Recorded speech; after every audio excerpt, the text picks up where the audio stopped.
Section 1. The show that hides something. There is something deeply strange about Spooner Street, and I do not mean that in the obvious way. I do not mean the talking dog, though he is strange enough on his own. I do not mean the baby with the laser pistol, though there is an entire conversation to be had about what a 1-year-old who builds functional time machines truly represents, and we will get there. I mean something underneath all of that. Something in the texture of the place itself.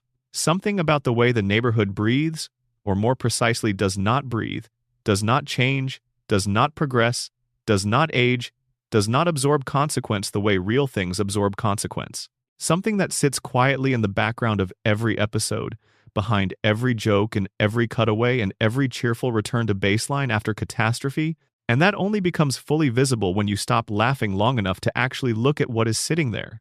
You probably already know this street. You have walked it in your mind thousands of times without ever stopping to really examine what you were seeing.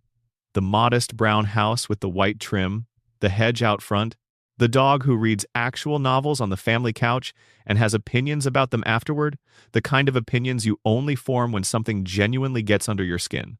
The baby with the refined British accent and the laser pistol stored somewhere near the changing table.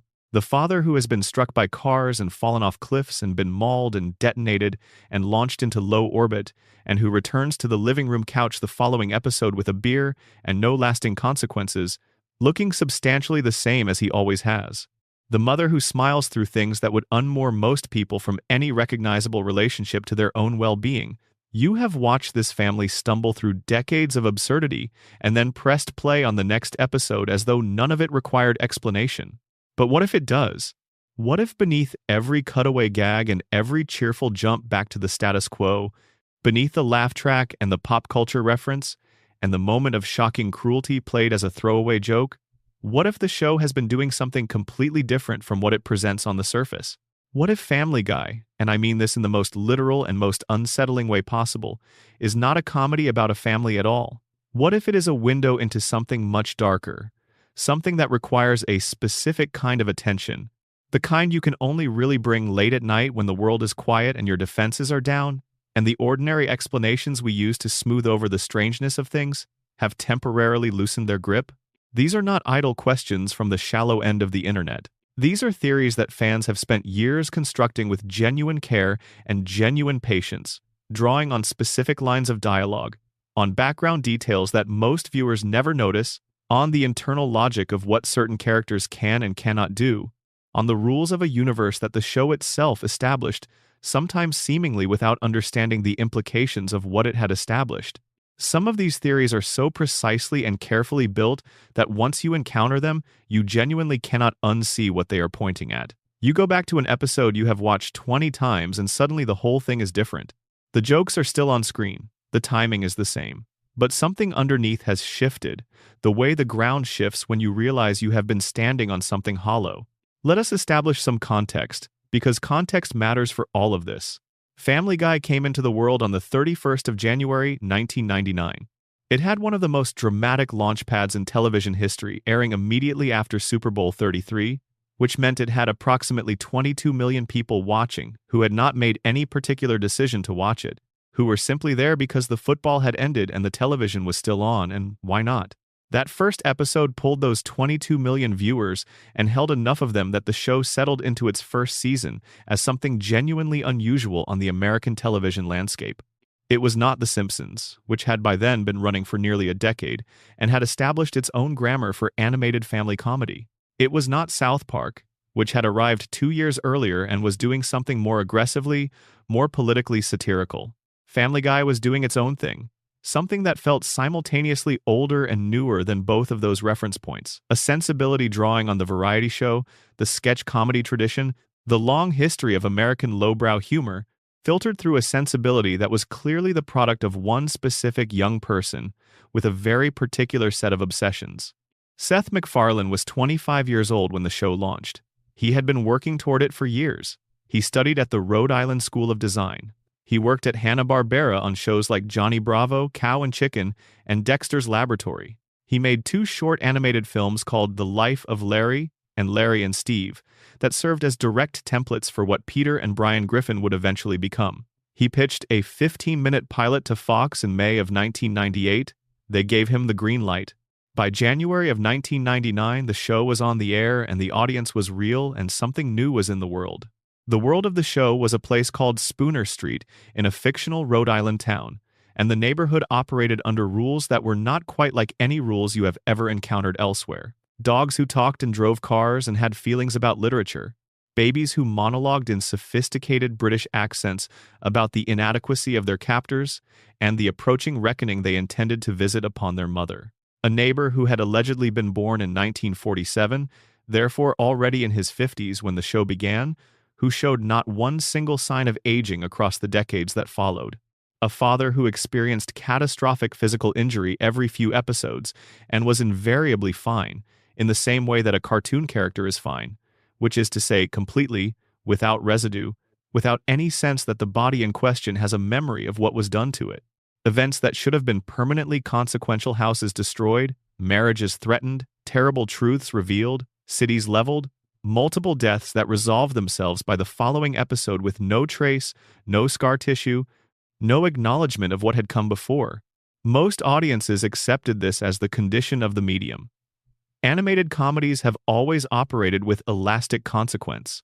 Characters in Tom and Jerry could be flattened and reconstituted in seconds. Homer Simpson could undergo experiences that would kill a real person every other episode and appear for the following week's installment without a scratch. The cartoon form does not require the physics of the real world. We understand this implicitly when we sit down to watch. We signed up for it. But something about Family Guy's particular brand of consequence-free chaos has always felt different in kind, not just degree, from other shows in the same general tradition. There is something specifically uncomfortable about the way the Griffin family keeps being fine, something that goes beyond the comfortable illogic of cartoons and begins to feel like the show is telling you something about this world, not just operating within it. As though the reason consequences do not stick is not merely that consequences do not stick in cartoons, but that there is something specific about this world, this neighborhood, this family, that makes permanence impossible, that actively resists it. That requires the return to baseline with a kind of urgency that exceeds what the joke demands. What would that something be? That is the question that has generated, over the more than 25 years of the show's existence, a genuinely remarkable body of fan theory. Some of these theories are straightforward reframings of individual character behavior, asking what it would mean if a specific character had a secret history that changed how we read everything they do. Others are total reframings of the show's reality, arguing that the world on screen is not what it presents itself as, that there is another layer beneath the suburban comedy, that the real story is happening below the laugh track, and all the cutaway gags are just the surface of something much deeper and much more difficult. A few connect the fiction to genuinely documented events in the creator's actual life, finding places where the show appears to be processing something real and significant through the medium of an animated cartoon about a large man in Rhode Island who cannot hold a thought for more than 30 seconds. All of them are disturbing. Not in the way that cheap horror is disturbing, not with a sudden loud noise and a monster's face and an engineered physiological response. They are disturbing in the way that a slow realization is disturbing. The way it feels when you understand something you cannot unfeel. When the pattern that was always there finally becomes visible and you realize you have been looking at it for years without seeing it. When the ground beneath the familiar shifts and you discover that you have never actually known what you were walking on. Tonight we are going to go through these theories slowly and carefully. There is no urgency here. We have all the time in the world. The house on Spooner Street is dark and quiet, and everyone inside it is doing whatever they do when no one is watching. And we have the whole night ahead of us to look at it from the outside and ask the questions the show itself never answers. Before we get to the first theory, I want you to do something simple. Think about the last episode of Family Guy you watched. Think about what happened. Think about whether anyone learned anything, whether any relationship genuinely shifted, whether anything that happened in that episode had any detectable effect on any subsequent episode. Almost certainly the answer is no. Now sit with that. Because the show has been running since 1999, the Griffins have lived in that house for more than 25 years. In all that time, nothing fundamental has changed. They are the same people having the same unresolved tensions in the same relationships. An enormous amount of time has passed inside the fiction and produced almost no movement whatsoever. What would that take? What kind of world would produce that specific combination of constant surface chaos and absolute underlying stillness? What force would need to be operating to prevent everything from progressing the way things in living, real systems progress? The answer, as we are about to explore together, might be simpler and sadder and more human than you are prepared for. Let us begin. Drop a comment right now and let me know where in the world you are watching from and what time it is there. I genuinely love knowing where people are settling in with these. And if you have not subscribed yet, this is the perfect moment. It is completely free, and it means you will never miss one of these. All right, here we go. Section 2. Peter is going insane. The family is dead. This is the one that changes everything. If you spend time in the spaces online where people think carefully about fictional universes, you may have already encountered this theory in some form. It originated as a post on Reddit's fan theories community in August of 2012, submitted by a user with the handle bblank0308. It accumulated upvotes slowly over the years, circulating through the particular corners of the internet where careful and troubling close reading tends to accumulate and find its audience. Then, in late 2022, it exploded on TikTok, with content creators reading it aloud in dimly lit rooms while comment sections filled up almost immediately with people saying variations of the same thing. That something had broken for them. That they could not watch the show the same way anymore. That whatever they had been watching for years had suddenly resolved itself into a completely different image. The way those magic eye pictures resolve, and they could not unsee it. The theory states that the world of Family Guy is not real. Not in the way that all fictional worlds are not real, but in a deeper and more specific way. It states that the Griffin household does not exist. That Spooner Street is not a neighborhood but a hallucination. That the entire show, across every season and every episode, is the elaborate, self-sustaining, grief-constructed dream of a man whose mind broke under a weight of loss too enormous to survive. Peter Griffin is in a psychiatric facility. His family is dead. The show is what happens inside his head. Take a breath. We are going to work through this carefully, because the details are where it becomes genuinely difficult to dismiss. The real story, as the theory reconstructs it, begins not with Peter but with Meg. In the world outside Peter's mind, the actual world, the one where the tragedy happened, Meg Griffin was not the plain, unpopular, perpetually humiliated teenager that the show depicts. She was her opposite. She was beautiful. She was popular in the way certain teenagers are popular, effortlessly, generously, without weaponizing it against the people around her. She had attention, she had friends, she had the kind of social life that looks from the outside like everything going right at once.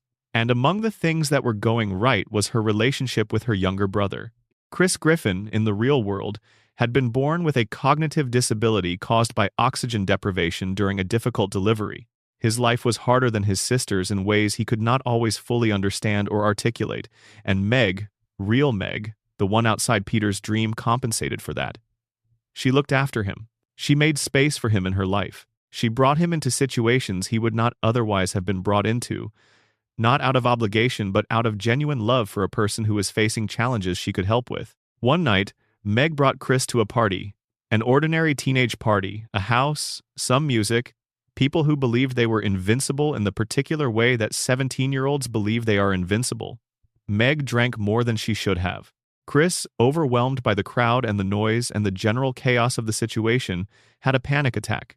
Meg, recognizing that she needed to get her brother out of there and get him somewhere safe, made the decision that she was not in the proper state to make correctly. She got behind the wheel. They did not make it home. The crash killed them both. Lois received the news of her two children's deaths in a state of internal equilibrium that immediately, completely collapsed. The theory describes her as someone who had always carried a form of depression, the kind that gets managed and submerged and held at functional distance by the ordinary structure of daily life. The demands of the children, the rhythm of the household, the simple fact that there was always something that needed doing, all of this had served as scaffolding. The deaths removed that scaffolding all at once and without warning. She was also pregnant with Stewie at the time. She did not survive what happened. She took her own life before the baby was born. Peter survived all of this. He was not in the car. He was not in the room when Lois died. He was simply, terribly, the last one standing, in the way that survivors of catastrophic family loss describe being the last one standing, not with relief, not with any sense of having been spared, but with a gasping, bewildered incomprehension, and the specific, crushing weight of having failed to prevent something that a different version of himself might have prevented. He believed absolutely that he had failed, that a better father, a more attentive husband, a less oblivious person would have seen what was coming and stopped it. He was not able to hold that belief and maintain any kind of functioning consciousness simultaneously. Something had to give. His mind gave. And into the space that opened when his mind gave, he built a house. He built a neighborhood. He built a family assembled from memory and guilt and the particular distorted love that grief produces. The family that had existed, reshaped into something he could live inside. Something that did not require him to hold the specific, exact, suffocating weight of what had actually happened. Here is where the theory gets its hooks into you, and where it becomes very difficult to simply dismiss as an interesting, but ultimately fanciful read. In Peter's dream world, Meg is alive. But she is not the Meg who died. She is the inversion of that Meg. She is plain and overlooked and the target of sustained, low-level contempt from everyone around her, including Peter himself. The theory asks why. If Peter is constructing a world out of love for his family, out of the desperate need to keep them present and alive in some form, why would he construct a daughter who he treats with something approaching active contempt? Because he cannot forgive her. Not consciously. Not in any way that would be legible to him if you asked him directly. But somewhere in the architecture of his grief, below the level where coherent thought operates, there is a conviction that Meg's decision caused everything that followed. She drove. She made the choice to drive when she should not have driven. And because Peter cannot hold that simple, devastating fact at the same time as his complete love for her, because the love and the blame cannot coexist in his conscious mind without destroying whatever remains of him, the fantasy Meg absorbs the punishment. She is the version of his daughter who earns the cruelty that his unconscious needs to direct somewhere. She is beautiful, real Meg translated into the form that grief and guilt require her to take. This is why the occasional moments of genuine warmth between Peter and Meg in the show are so affecting and so quickly reversed. In those moments, real Meg is surfacing. The beloved daughter, the brave big sister, the girl who drove her brother home from a party because she loved him and made a terrible mistake. She breaks through the constructed version briefly, and Peter reaches toward her with something recognizable as genuine paternal love, and then the defense mechanism reasserts itself, because the defense mechanism is stronger than the warmth and it exists for a reason. The warmth is too dangerous. Getting close to it means getting close to the truth of what was lost, and that truth is the one thing Peter's reconstructed mind is most determined to protect him from. Chris in the fantasy is whole. The goofy, harmless, sweet-natured slowness of the show's Chris is a completely different kind of limitation from the real Chris's disability. It is charming rather than limiting. It carries no daily cost. It does not represent any structural barrier to living a full life. Peter could not protect the real Chris. He could not change what happened at his birth. The fantasy gives him a version of his son who does not need that protection, who is fine, who navigates the world successfully in his own way. This is the mercy of grief, giving your lost ones the form they were not able to have, even if only inside the only space where you have any power over outcomes at all. Stewie is where the theory reaches something genuinely heartbreaking. Peter never met his unborn child. He had no data, no memories, no sense of who that person would have been. He had only the pregnancy, only the expectation, only the specific possibility that had been foreclosed before it ever became real. So he gave the baby everything. He made him the most intellectually capable being in the constructed world, a genius whose gifts extended to time travel, to weapons engineering, to levels of scientific sophistication that would defeat any adult. He made him sophisticated and menacing and articulate in ways that no real infant could be. He gave him a British accent, which is in some deep way the accent of fiction itself. The accent of a person who has been constructed to sound significant rather than simply overheard. And then, because it was demanded by something in him that he had no control over, he gave Stewie the one characteristic that his unconscious required. He gave Stewie a hatred of Lois. The obsession with killing his mother that defines Stewie in the early seasons is not a random character choice made by writers looking for something funny to do with a baby villain. It is Peter's rage translated into the form of a child. It is what happens to love when the person you love leaves you without asking for your permission, without giving you any choice in the matter of their departure. Stewie's elaborate, sustained, cheerfully articulated desire to destroy his mother is the grief of a man who loved his wife and was left alone by her, wearing a baby's face, speaking in a villain's register, plotting in the only space where plotting still feels like it means something. Brian is perhaps the most elegant piece of the theory. Brian is Peter. Not literally. Within the logic of the dream world, Brian remains a distinct character with his own storylines and his own relationships. But Brian is the part of Peter that Peter cannot allow himself to be inside the dream. In reality, the theory suggests Peter was not stupid. He was a man of ordinary or perhaps above ordinary intelligence, someone who managed his life with reasonable competence, who had genuine thoughts and genuine perceptions that he was able to articulate with genuine clarity. But the grief has reconstructed him. He has made himself into an idiot within the dream, because being an idiot feels like proportionate punishment for what he believes he allowed to happen. A smart man would have seen what was coming. A smart man would have taken the keys from his daughter that night. A smart man would have known. The stupidity is penitence. But the intelligence did not simply disappear. It moved. It lives in the dog, the family companion who observes everything and comments on it with dry precision, who tries to tell Peter things that Peter's own mind is not ready to receive, who occupies the position of the voice of reason in a household where the voice of reason is systematically ignored. When Brian dispenses wisdom that Peter cheerfully dismisses, we are watching the intelligent part of Peter's mind trying to communicate with the diminished, guilty, self-punishing part. The conversation that a broken consciousness has with itself, the part that knows and the part that cannot bear to know, dressed in the form of a man and his dog watching television on a Sunday afternoon. Cleveland and Quagmire, in this framework, are real. They are Peter's actual friends from the life before the tragedy who visit him in the facility. They sit with him in the room where he lives. They try to reach him through whatever version of the world he is constructing on a given day. They participate enough in his fantasy to stay present in it because staying present is the only way anyone has found to maintain any connection to him at all. Their appearances in the show represent their visits. The bar, the conversations, the Saturday afternoons, all of it is Peter's mind incorporating the evidence of their presence into the world he has built around himself. Joe Swanson is someone Peter has never met. He learned about Joe from Cleveland and Quagmire during their visits, a man who had moved into the old neighborhood, a police officer, someone who had sustained a significant physical injury and who maintained himself with what everyone around him described as remarkable capability and dignity in the face of limitation. Joe fascinated Peter the way survivors sometimes fascinate the people around them, for reasons that have more to do with the observer's interior life than with anything the observed person has actually done. He put Joe into his world because Joe represented something he needed to believe was possible, that a person could be genuinely damaged and still functional, still present, still someone who mattered. The Cleveland Show, the animated spin-off that ran from 2009 to 2013, in which Cleveland moves away from Spooner Street, is explained as the period when Cleveland in reality found the visits to Peter too difficult and too heartbreaking and needed to step away. In Cleveland's absence, Peter's mind kept producing content, kept generating storylines, kept building out the world of his friend the way you might keep telling a story about someone even after they have left the room, because stopping feels like losing them a second time.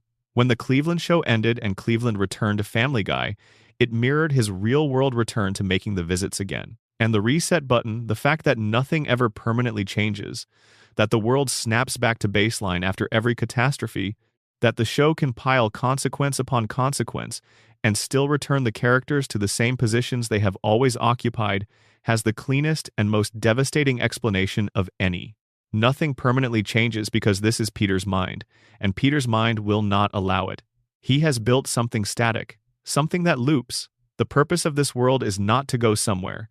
The purpose is to stay here, to keep the family alive and moving and present and arguing and reconciling and watching television and going out for Sunday drives over and over without any of it ever arriving at an ending, because the ending is the thing that Peter's mind is most successfully, most completely, most desperately preventing. The episodes where Peter seems to actually grow, where a relationship genuinely shifts, where something moves, those are the moments when the real world intrudes. When a medication is adjusted or a new doctor speaks words that momentarily penetrate.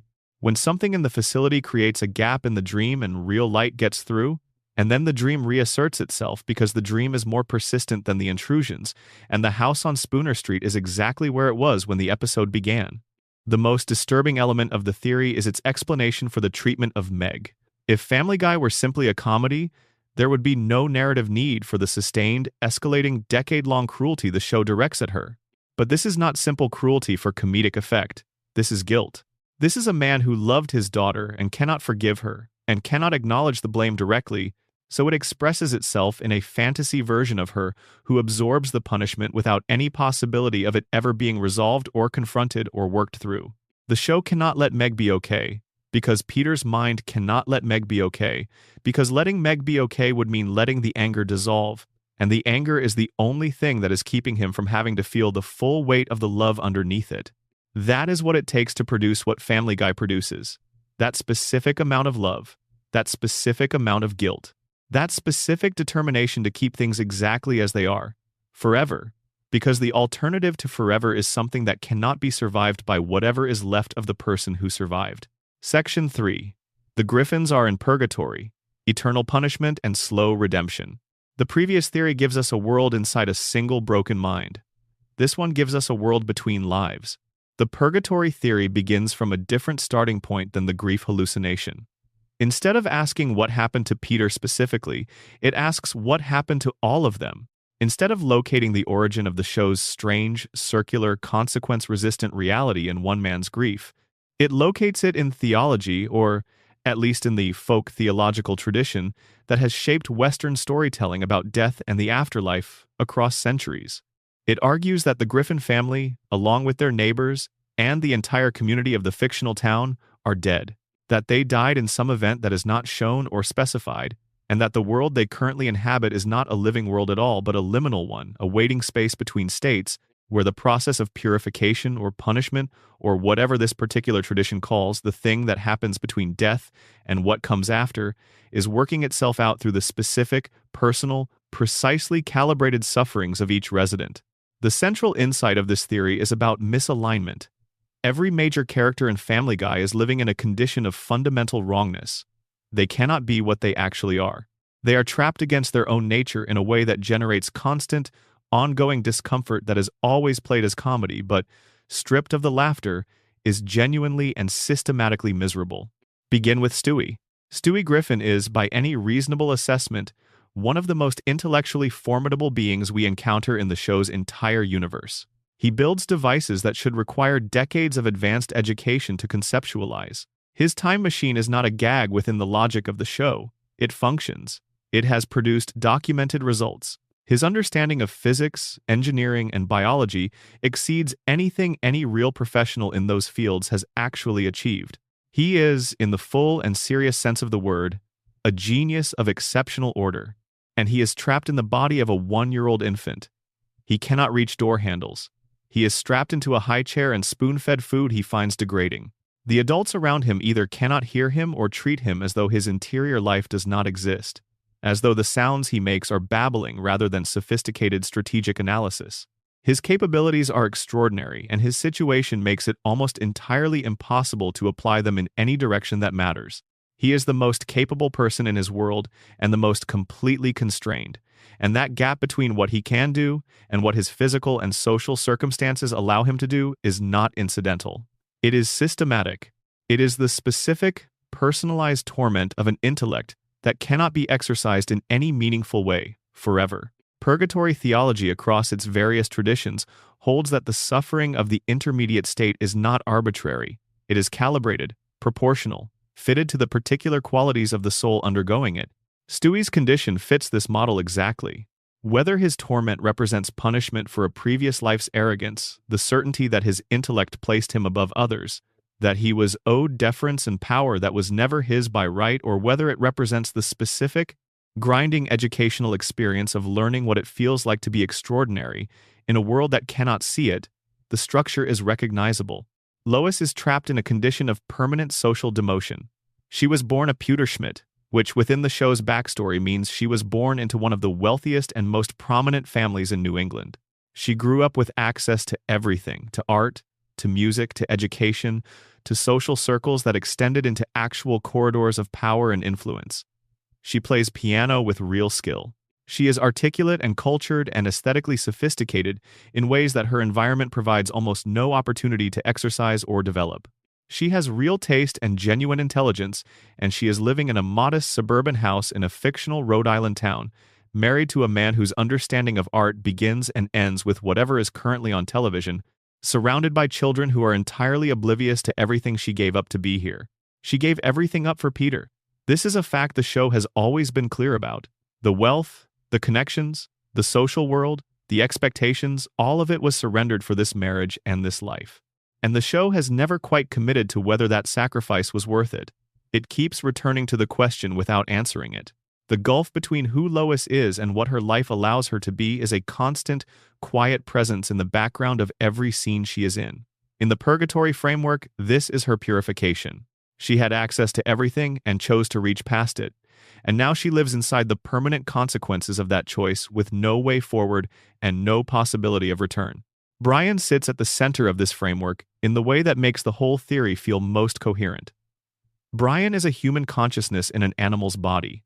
He thinks like a person, feels like a person, is heartbroken and ambitious and insecure and capable of loyalty and betrayal in exactly the proportions that a human being is capable of these things. And he is always a dog he is taken to the vet.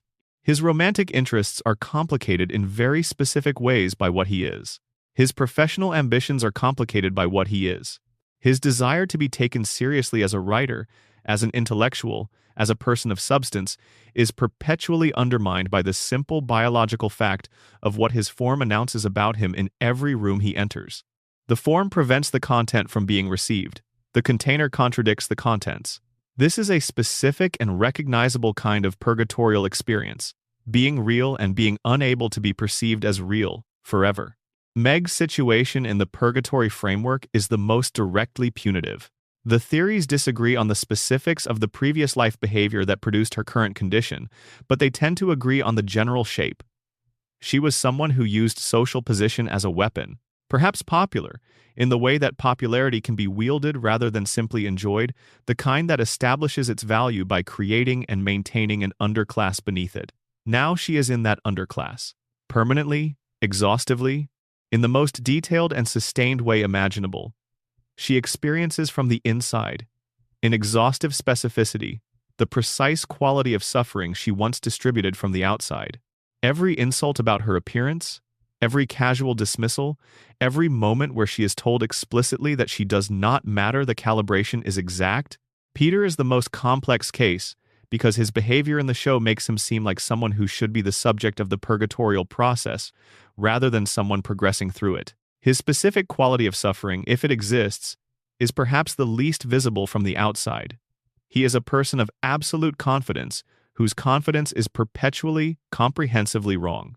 He moves through the world certain that he is right, certain that his feelings are what matter, certain that the world will accommodate him, and he is wrong about all of it, constantly, in ways that cause enormous amounts of collateral damage that he is not equipped to perceive or account for. The purification would be, if it is working, the slow erosion of the certainty, though from the evidence on screen it is working very slowly indeed. The piece of evidence that the purgatory theory's proponents find most compelling and most specific is Stewie's arc across the show's seasons. As the years have passed, Stewie has moved genuinely and meaningfully towards something better. He is less cruel. He is more capable of love. His friendship with Brian has developed into something that is not just a running comedic dynamic, but an actual relationship with real vulnerability, real history, and real stakes. He has, across many seasons, become a more genuinely good and complete entity than he was when the show began. This is theologically significant. Purgatory is not, in its traditional understanding, permanent. It is a process with an end point. Stewie is progressing. The evil genius is giving way, slowly and sometimes reluctantly, to something more capable of genuine connection. Meanwhile, Lois across the same period has become, by many measurements, a worse person. The early Lois was patient, warm, genuinely good-hearted beneath her occasional self-interest. The later Lois is colder, more calculating, more prone to cruelty, more openly contemptuous of the people around her. In the purgatory model, this is regression. She is not moving through her condition. The process is working on her without producing results. And accordingly, the punishment continues and deepens. The most quietly disturbing implication of this theory is not about any individual character. It is about the structure of the show itself. If purgatory is where souls go to have their attachments and sins burned away, then the chaos and cruelty and endless loop of consequence-free catastrophe that Family Guy depicts is not bad writing. It is the mechanism of the punishment. The reset button that allows nothing to permanently improve is precisely the point. Progress is possible. Stewie demonstrates that it is possible, but it is slow, and the default is stasis. And most of the characters, most of the time, are exactly where they were when they died. Burning, slowly, in a subdivision in Rhode Island, where no one ages and the jokes never quite stop. Section 4. Stewie sees everything. The perception theory. Step back from grief and punishment for a moment. There is a third framework for understanding what Family Guy actually is, and it begins from a completely different angle. Instead of asking what happened to the Griffins before the show started, instead of reaching for catastrophe or theology as explanation, it asks a simpler, and in some ways more radical question. It asks, whose perspective are we actually watching? The answer this theory proposes is Stewie's. The Stewie perception theory was articulated in its most compelling form by a Reddit user called iFornication, and it makes an argument that is both simpler and stranger than either of the theories we have already discussed. The argument is that the world of Family Guy is not a shared objective reality that all the characters inhabit equally. It is the interior landscape of an infant who is processing the world around him through the only cognitive tools available at his developmental stage, and translating everything he perceives into the only story he is capable of constructing from those perceptions. Everything that happens on screen, the talking dog, the time machine, the evil schemes, the cutaway gags, the giant chicken fights, the neighbor who never ages, all of it is Stewie Griffin, age 1, trying to make sense of the world he has been born into, filtered through a consciousness that is still figuring out the most basic categories of existence. Start with the most obvious question. Why does Brian talk? The show has never answered this. It has never tried to answer it. Brian's intelligence and articulateness are presented as features of the world, requiring no justification, accepted by the characters around him without consistent acknowledgement or surprise. In a different kind of narrative, this would be a failure of world-building. In the Stewie perception theory, it is accurate and inevitable. A child in the earliest stages of language development does not automatically understand that animals lack language. The distinction between creatures who speak and creatures who do not is not innate, it is a learned category, constructed gradually through the accumulation of evidence across many interactions in the first years of life. Before it is learned, there is no distinction. If the family dog is present at every meal, if the family dog moves through the house and interacts with the people Stewie loves and responds to stimuli in ways that are emotionally legible, then from Stewie's point of view, the dog is a member of the household who communicates, who has feelings, who is in every way that matters at this developmental moment, a person. Brian talks because Stewie has not yet learned that Brian is not supposed to. This is not magic. It is not a narrative convenience. It is developmental psychology rendered literally in animated form. Extend this logic outward, and the theory begins to explain things that have otherwise never been satisfactorily addressed. The exaggerated quality of everything in Family Guy, the way ordinary situations become enormous crises, the way minor social dynamics feel like matters of survival, the way adults seem to operate according to arbitrary and inscrutable rules, the way the show's sense of scale is consistently and dramatically off in both directions, all of this is consistent with how infants actually experience the world. Adults are literally enormous from the perspective of someone who is 1 year old and has not yet developed any reliable calibration for relative size. Their social dynamics, from that angle, are completely opaque. When Peter and Lois argue, from Stewie's point of view, it is as incomprehensible and overwhelming as a natural disaster. When the family prepares to go somewhere, the logistics from Stewie's perspective are as complex and mysterious as the organization of a military campaign. The show's tendency to treat small things as enormous, and enormous things as small, is not a comedic choice made by writers looking for absurdist effect. It is perceptual accuracy. It is what the world actually looks like from 1 year old. Stewie's evil genius characterization takes on a different and more grounded quality in this framework. Stewie, in developmental reality, is experiencing what all infants experience: total, unqualified urgency of need combined with near-total inability to satisfy that need through his own actions. A baby who wants to be fed, who wants to be held, who wants the discomfort to stop, is experiencing something that is from the inside absolutely total. The need is everything. The frustration when the need is not immediately met is proportional to the totality of the need. Stewie's desire for world domination is, in this reading, what it looks like when you render into narrative the experience of wanting everything and being able to control almost nothing. World domination is the logical extreme of the infant's experience of having absolute needs and absolutely no power to meet them. The lowest problem, Stewie's obsession with killing his mother in the early seasons, is one of the theory's most psychologically grounded elements. The relationship between an infant and the primary caregiver is, in developmental psychology, the most intense and most genuinely ambivalent relationship that exists. The mother is simultaneously the source of everything good and the source of every limitation. She provides warmth and food and comfort. She also establishes limits, imposes routines, makes decisions that the infant experiences as completely arbitrary and infuriating. The psychoanalytic tradition calls this ambivalence and considers it entirely normal in very early development. Loving and resenting the same person simultaneously, in the same moment, with equal intensity. Stewie's obsession with killing Lois is this ambivalence rendered with complete literalness. The baby who adores his mother and cannot stand her simultaneously, expressed in the only narrative register available to the mind that is constructing this story.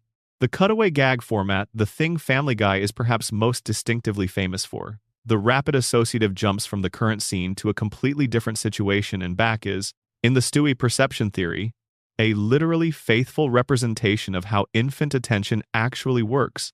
Infants have famously brief and highly associative attention. A single word spoken in the room, or a sound, or a visual detail, can trigger a complete shift in what the infant is attending to. The current scene drops entirely from awareness, and something else takes its place, fully and immediately. The show's cutaway format setup line, hard cut to a different scene, hard cut back is the natural rhythm of a mind that is still learning to sustain a single thread of attention for any meaningful duration. It is not a comedic device. It is how this mind works. This would explain why the cutaways become more frequent and more dominant in the show's later seasons. The show is leaning further into the logic of its own premise, further into the infant's experience of attention and distraction, further into the world as perceived by a consciousness that is not yet capable of sustained linear narrative. The most disturbing implication of this theory concerns the show's darkness. If everything is filtered through Stewie's perception, then the cruelty that runs through Family Guy, the sustained mistreatment of Meg, the indifference to suffering, the moments of genuine violence played as comedy is not a creative decision by writers who enjoy transgression. It is what the world looks like from inside a mind that has not yet developed empathy. Infants are not cruel, but they are pre-empathetic. They have not yet constructed the interior model of other people that allows them to recognize that other people's inner lives have weight. The world, from inside a pre-empathetic consciousness, is populated by figures who move and react but whose suffering is not yet real in the way that the observer's own needs and frustrations are real. The show's flat affective response to suffering, the way terrible things happen and are immediately followed by laughter, the way pain is registered and instantly dissolved, the way the characters' emotional states shift without the transitions that emotional states in real people require, is the representation of a world perceived without the filter of other awareness. Things happen to the figures in Stewie's world the way things happen in a very young child's experience of the world, fully, vividly, without the weight that fully developed empathy would give them. The theory's most affecting observation is about the genius at its center. If the world is Stewie's perception, then his legendary intelligence is not actually a feature of Stewie's character. It is a feature of perception itself. From inside any mind, that mind is the most sophisticated instrument available. Every person, including every infant, is the most fully rendered consciousness they have access to. Stewie seems brilliant in every scene because we are always inside his point of view. His apparent genius is the experience of being the subject of your own experience, which is the most ordinary experience there is, universally available, requiring no special intelligence whatsoever. We are watching a baby's dream of itself. Frustrated, brilliant by its own lights, in love with its own complexity, endlessly undone by the gap between what it can conceive and what it can actually achieve. And the world keeps moving around it, and the dog keeps talking in a voice that makes perfect sense, and the mother keeps picking it up and putting it down, and the world keeps being enormous and strange and just barely understandable, and the laughter keeps coming from somewhere outside the frame. Section 5. Brian Griffin was human. The CIA experiment. This theory occupies a different register from the previous ones, where the grief hallucination and the purgatory model and the infant perception theory are all about the emotional landscape of the show, about grief and punishment, and the limits of awareness. This one is more literal. It concerns a specific claim about a specific character, and it draws its evidence from documented in-universe facts established across multiple shows that share the same fictional universe. The question it attempts to answer has always been sitting in the open, so obvious that most viewers slide past it without stopping. What is Brian? This should not be a complicated question. Brian is the Griffin family's dog. He talks, walks upright, has opinions about literature, but he is the family dog. The show presents him as such without apology or explanation, and audiences accept it. But the longer you actually look at it, the stranger it becomes. Brian is not just a talking dog in the casual, magical realism sense that talking animals exist in fairy tales. He is a dog with a specifically, thoroughly, completely human interior life. Not human adjacent, fully human. He has read the literature, and his engagement with it is not decorative. He has opinions about specific arguments that you could only have if you had actually engaged with the texts being discussed. He writes novels and screenplays with the specific ambition and specific frustration of a person who has something to say and is not yet certain how to say it. He drives a second-generation Toyota Prius with a vanity plate. He has romantic relationships with human women that carry the emotional textures of human romantic relationships, including the capacity for genuine heartbreak, for jealousy, for the particular kind of hope that survives evidence that it should not. He drinks martinis with a demonstrated preference for specific gins. He has a complex and changeable relationship with religion, with politics, with his own mortality. He is not a clever dog. He is a person in a dog's body. And he is the only one. His mother, shown in flashbacks, is an ordinary dog. She runs on all fours. She barks. She behaves in every way as a normal animal. His siblings from the same litter are unremarkable dogs. There is no family history of intelligence, no genetic lineage that would account for the extraordinary divergence of his development from every other dog in the show's universe. He simply arrived in the Griffin household apparently already fully formed as a thinking, speaking, culturally literate adult, and the show has never felt the need to account for how. The CIA brain transplant theory accounts for it, using evidence that is already canonical within the Family Guy universe. American Dad shares a universe with Family Guy. This is confirmed through multiple crossover episodes and explicit in-universe references. Characters from one show have appeared in the other. Events in one show have been acknowledged in the other. Seth MacFarlane has confirmed the shared universe. This is established fact. In American Dad, there is a recurring character named Klaus. Klaus is the Smith family's pet goldfish. He is also, as the show's backstory establishes explicitly, a German Olympic ski jumper who competed in the 1986 Winter Games. Concerned that Klaus was going to win a gold medal and hand the East Germans a significant propaganda victory, the CIA performed a procedure that transferred his brain into the body of a goldfish. Klaus has been a goldfish ever since. He speaks German and English with equal facility. He has complex emotional responses and detailed memories of his previous existence. He has an ongoing and unresolved longing for a human body. He is, in every meaningful sense, a human consciousness that has been placed into an animal's form by American intelligence operatives with the technology and the institutional willingness to do so. The CIA has therefore established, within the rules of this shared fictional universe, that they perform brain transplantation into animal bodies. The technology exists in this universe. The operational willingness exists in this universe. The precedent has been set. Why would Brian be different? The theory argues that he is not. That Brian Griffin is another instance of the same program, a human being whose consciousness was transferred into a dog's body by the CIA for reasons that have never been made public, and who has been living in the Griffin household as a result of whatever the operational logic of that placement was. The strategic value of this placement is not difficult to construct. A dog with a fully functional human mind, placed in a suburban household, has access to everything that household contains. He hears every conversation. He observes every behavior. He is present in spaces, the bedroom, the bathroom, the kitchen table at 2 in the morning, where a human presence would be noticed and questioned. He can gather information without anyone in the household having any reason to suspect that their family pet is doing anything other than being a pet. Domestic surveillance at zero operational footprint. This explains why Brian was the only puppy in his litter with any intelligence. The procedure was performed on him specifically, selected by the CIA as a candidate for whatever operational purpose he was intended to serve. It was not a genetic accident.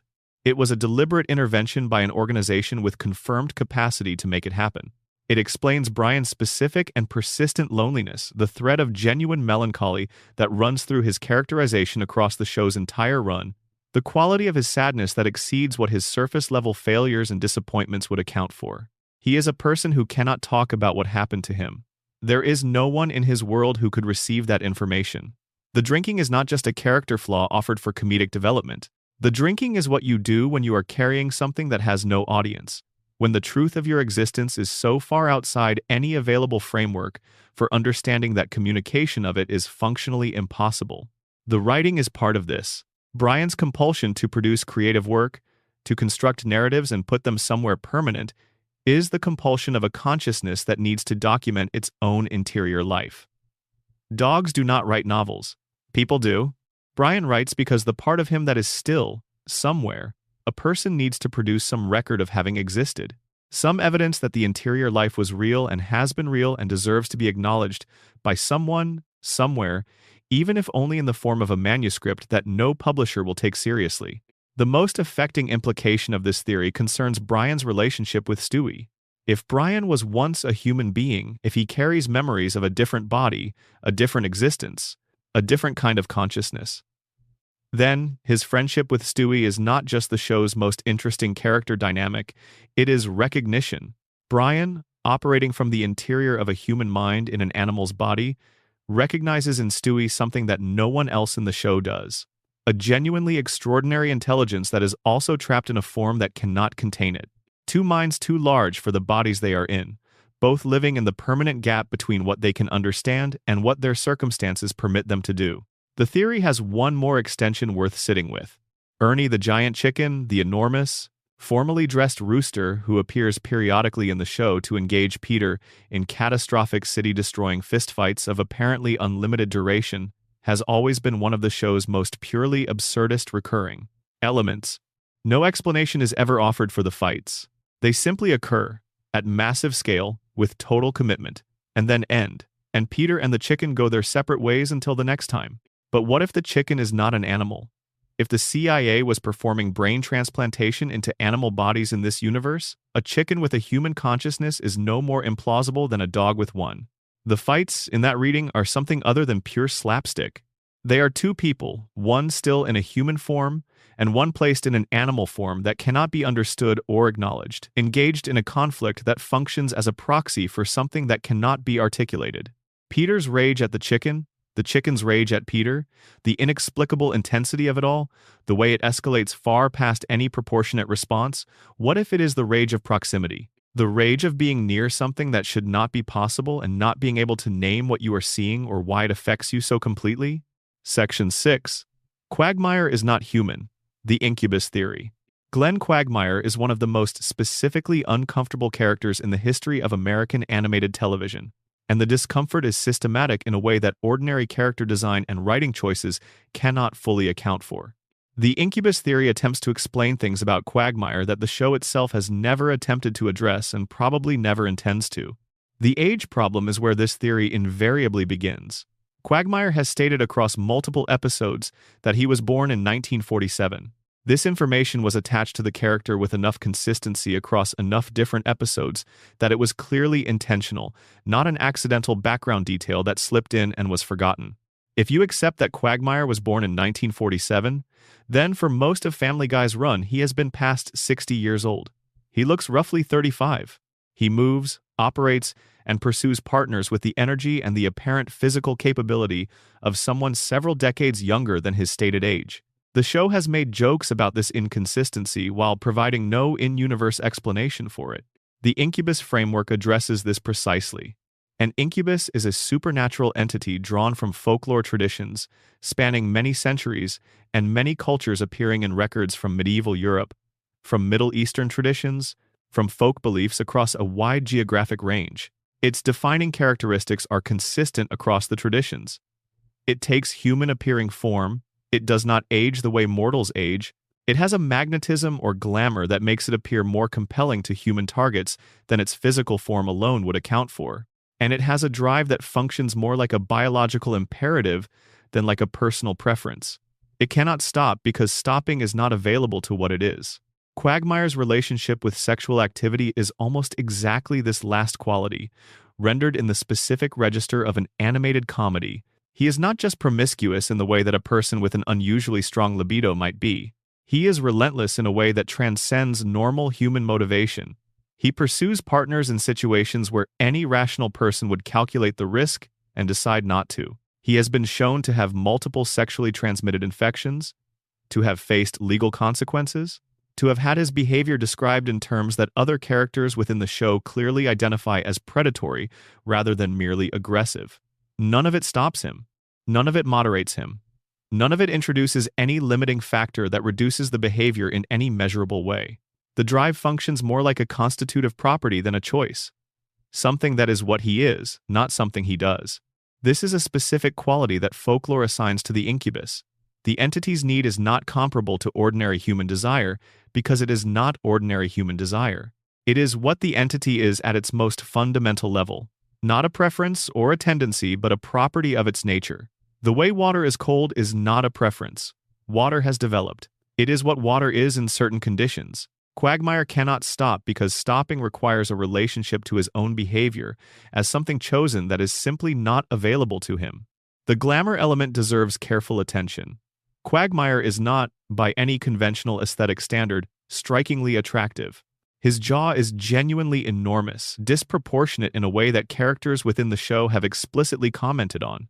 His facial structure has a quality that is consistently slightly off-scale, and yet he is, within the logic of the show's universe, extraordinarily effective. His success with partners vastly exceeds what his appearance alone would explain. The incubus tradition is explicit about this asymmetry. The entity does not rely on conventional attractiveness, because conventional attractiveness is a feature of physical forms that have to compete with other physical forms on ordinary terms. The incubus operates on a different channel entirely, something that bypasses the rational evaluation of appearance and acts directly on something more primitive, something below the level of considered choice. The result looks like charisma from the outside but functions differently from the inside. The STI immunity is the third major pillar of evidence. Quagmire carries a variety of infections that are acknowledged within the show and that, in at least one episode, are weaponized deliberately used to harm an antagonist as a form of attack. Quagmire himself is not harmed by any of these. He does not deteriorate. He does not display the consequences that would attend a human being carrying the same conditions. They exist in him, apparently, without affecting him, which is not how these conditions affect human biological systems. A supernatural entity wearing a human form does not share all the vulnerabilities of that form.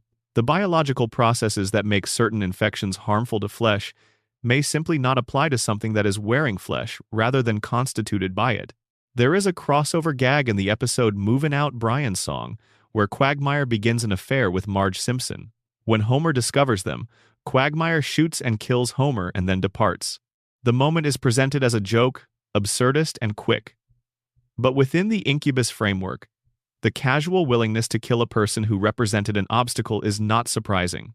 Some traditions in the folklore are explicit that the incubus is not categorically harmless, that its interest in its target is, at minimum, not calibrated to the target's well-being, and that removing obstacles is well within its behavioral range. The friendship with Peter, Cleveland, and Joe is the most humanizing detail in the theory, and in the saddest version of it, the most significant. An entity that has existed for a very long time, that has worn many forms and moved through many worlds and many eras, accumulates something that functions like loneliness, even if it cannot quite be called loneliness in the sense that humans experience it.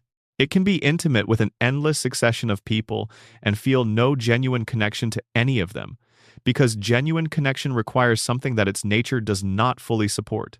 The bar on Spooner Street, the weekly gathering of four men who are variously broken and limited and trying to be present for each other in their various ways, this is the closest thing to a place where the performance is not required, where he can simply exist among people who know him and accept him and do not ask why he has not aged, who treat him as what he presents himself as, because they do not have the conceptual framework to treat him as what he is.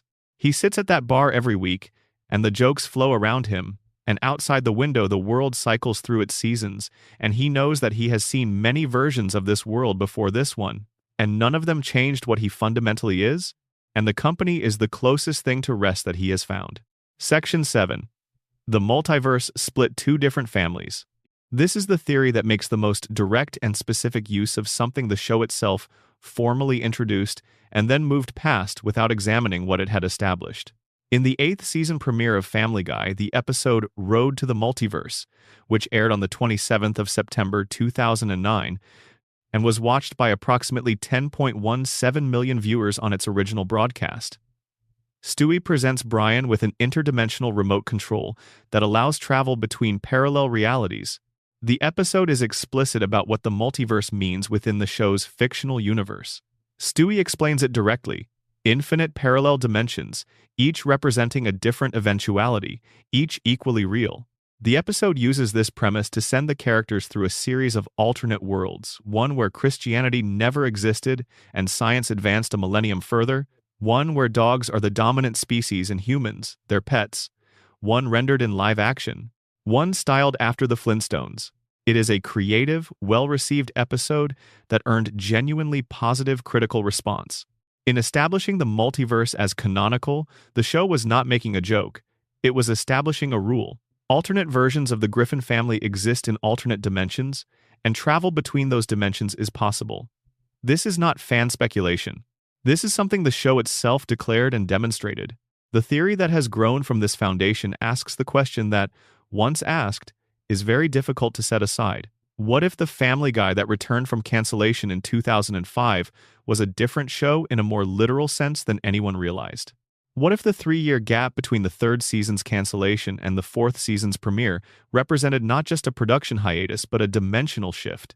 What if the universe that viewers began watching in May of 2005 was adjacent to but distinct from the universe that had been canceled in 2002? The evidence is primarily behavioral, and it is extensive.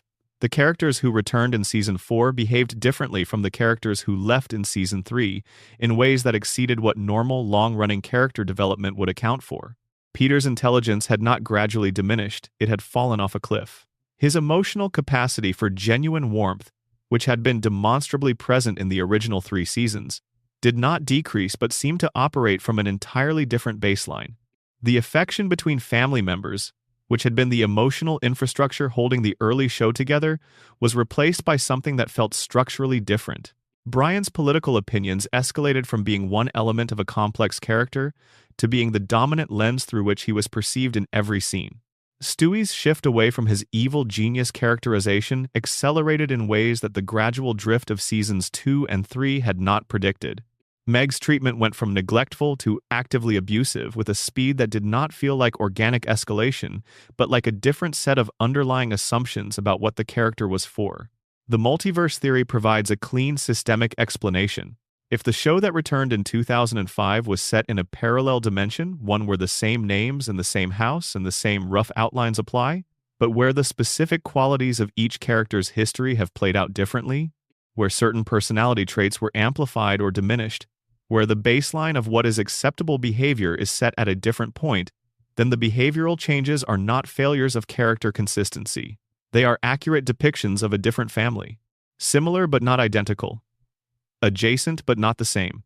The episode Back to the Pilot provides what may be the most unintentional piece of supporting evidence in the show's history. In that Season 10 episode, Brian and Stewie travel to the events of the show's first episode. When they arrive, they observe the first season animation, the first season character designs, the first season tone and rhythm.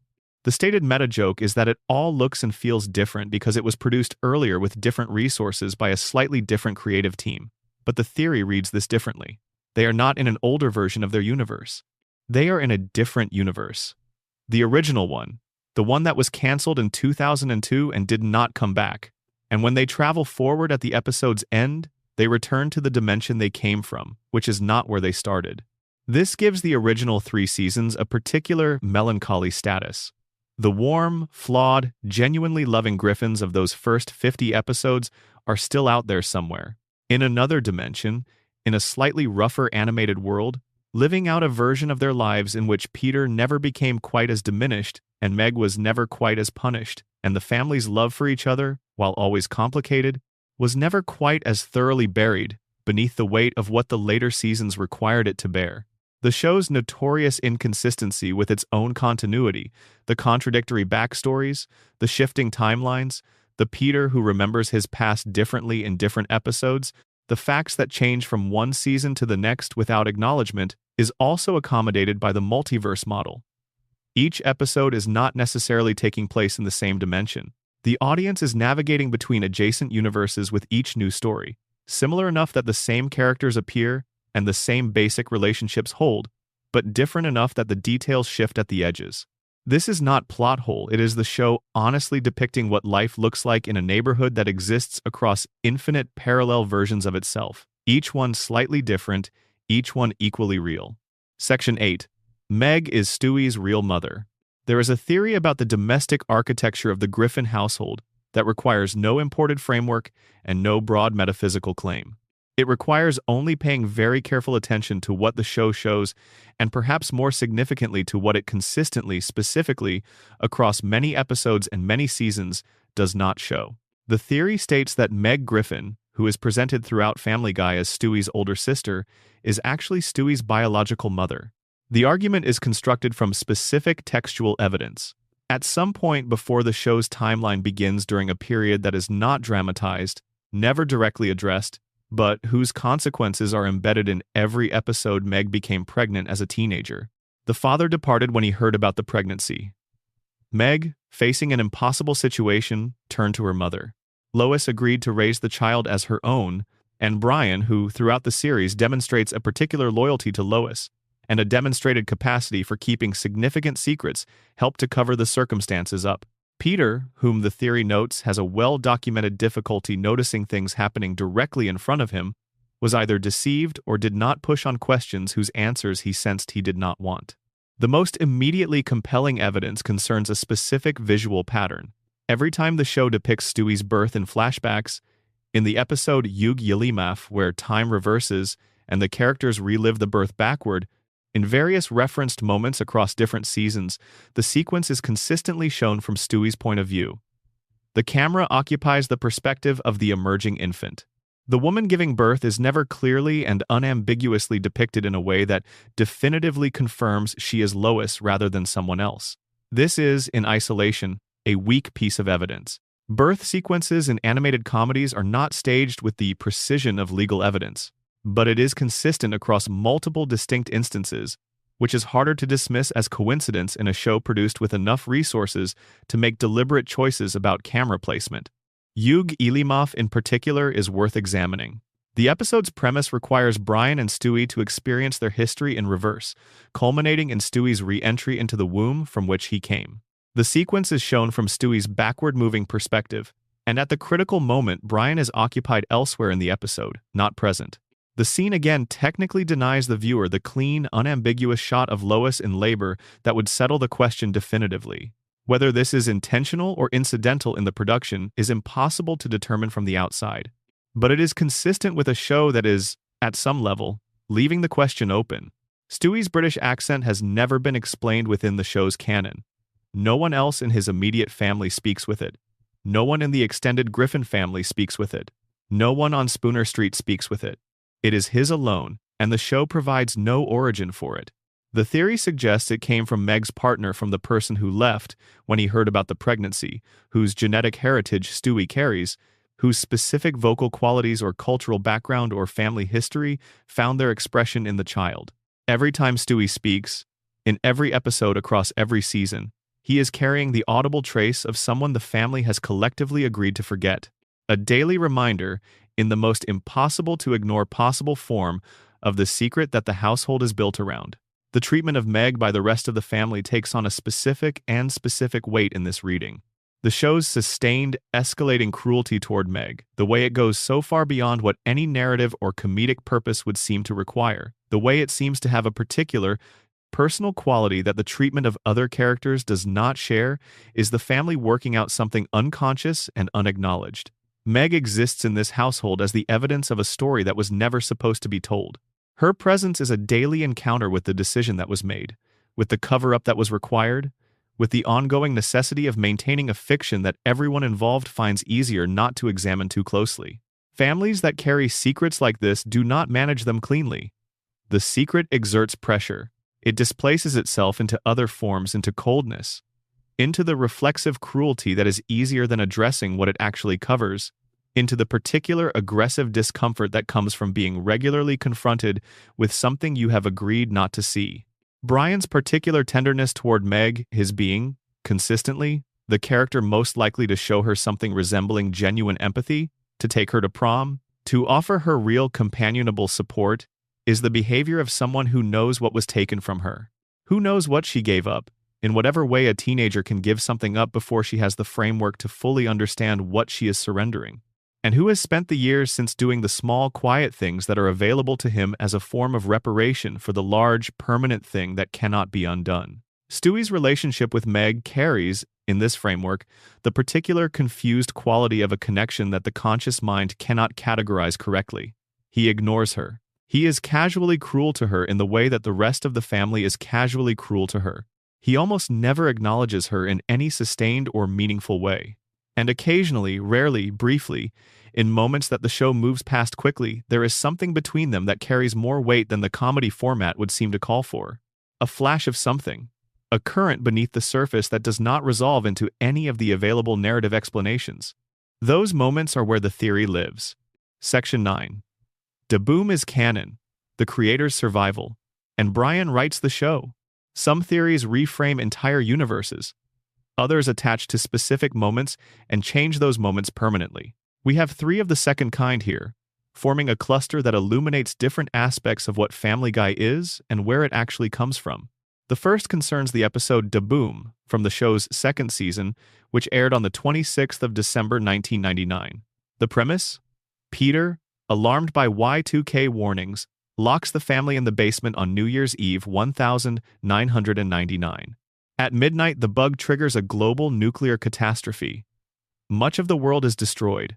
Survivors are mutated. Cleveland and Quagmire end up physically fused together at the hip. Stewie falls into nuclear waste and gradually transforms into a cephalopod creature who begins laying hundreds of eggs. The family establishes a settlement around a Twinkie factory in Natick, Massachusetts. Peter becomes mayor, then is overthrown. At the episode's end, the entire story is revealed to have been a dream, specifically Pam Ewing's dream, in a parody of the famous Dallas retcon. None of it happened. Except the theory argues that all of it happened. The show's relationship with its own continuity has never been consistent. Events treated as non-canonical have later been referenced as actual occurrences. Details introduced as jokes have been treated as established facts. The Pam Ewing reveal is presented with a specific kind of speed and casualness that, if you are watching it carefully, feels less like definitive resolution and more like a hand waved quickly over something uncomfortable. The theory treats the dismissal as insufficient as the show's attempt to walk back something it is not quite willing to commit to and whose implications it has not fully examined. If DeBoom is canonical, then the world depicted in every subsequent episode of Family Guy is a post-nuclear world. The ordinary suburban concerns money and school and social status and television are the reconstruction of civilization after a world-ending event, and the reconstruction is fundamentally incomplete in ways that the residents of that world cannot see because they are inside it. Spooner Street is what a neighborhood looks like when it has been rebuilt by people who do not quite remember what the original was like. The things that are slightly off the impossible physics, the periodic violence that exceeds any real-world proportion, the strange quality of consequence in this world, are the residue of the catastrophe. The world has been cracked and put back together and is functional, but is never, and never will be again, exactly right. The second theory concerns Seth MacFarlane himself, and a documented event in his actual life that shaped his creative work in ways that are only fully visible if you know to look for them. On the 11th of September 2001, McFarlane was scheduled to board American Airlines Flight 1 from Boston's Logan Airport to Los Angeles. He arrived at the airport late. His travel agent had given him an incorrect departure time, and he had had a difficult night. He missed the flight by approximately 10 minutes. He went to the airport lounge, fell asleep, and woke to the sound of people responding to what had just happened to the flight he had not made it onto. This is documented fact. McFarlane has discussed it publicly. The 10 minutes are not disputed. The theory concerns what a person does with that knowledge, how it gets worked through, where it goes when it cannot simply be acknowledged and set aside, when it keeps returning in the way that things of this magnitude keep returning.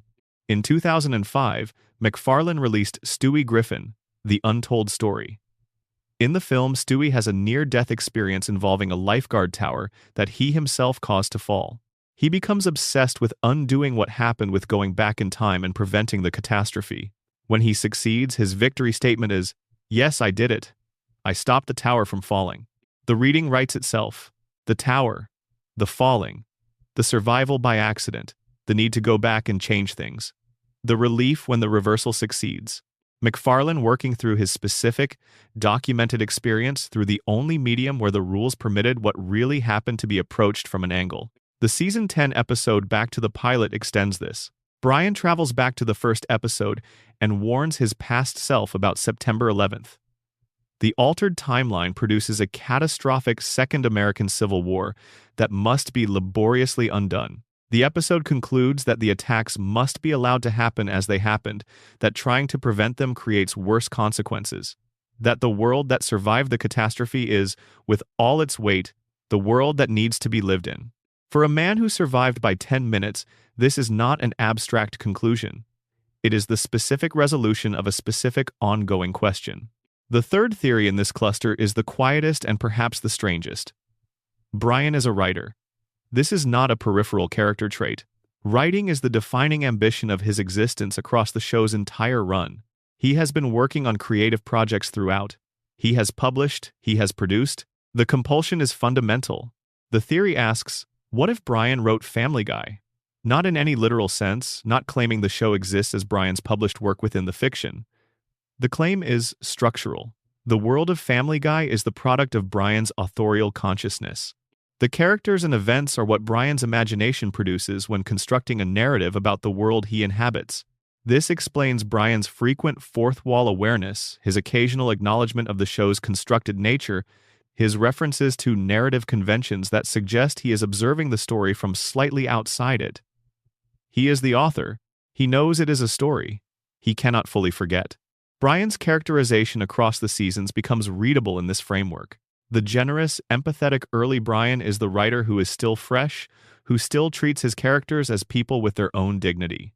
The later Brian selfish, hypocritical, capable of cruelties the early Brian would have named and rejected, is the writer who has been inside his own material for too long.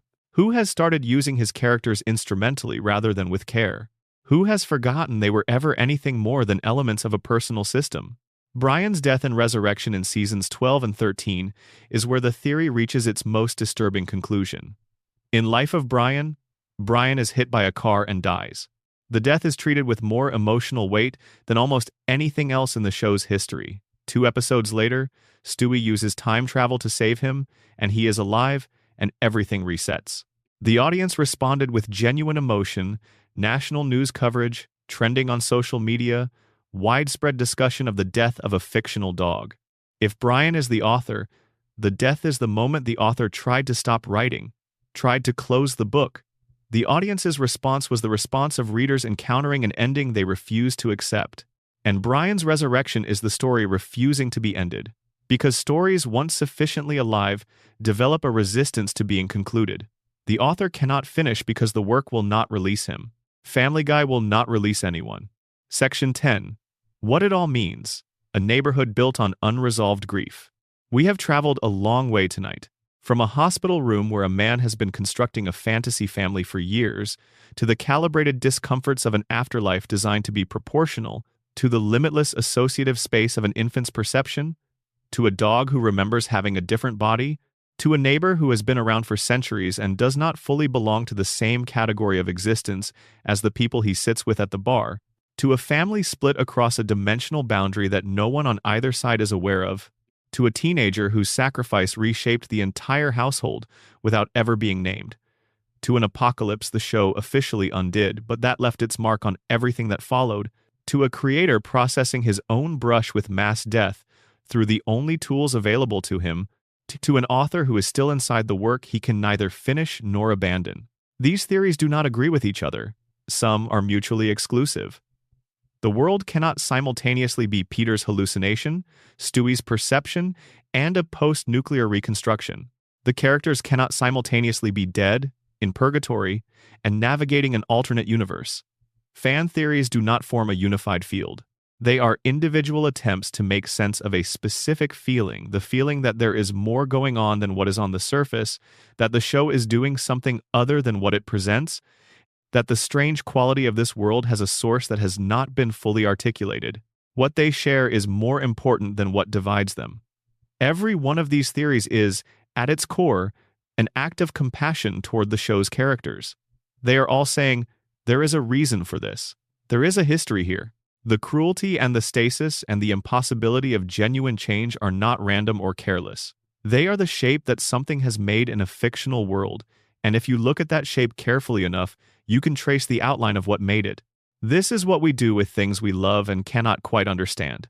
We construct explanations that make the confusion meaningful.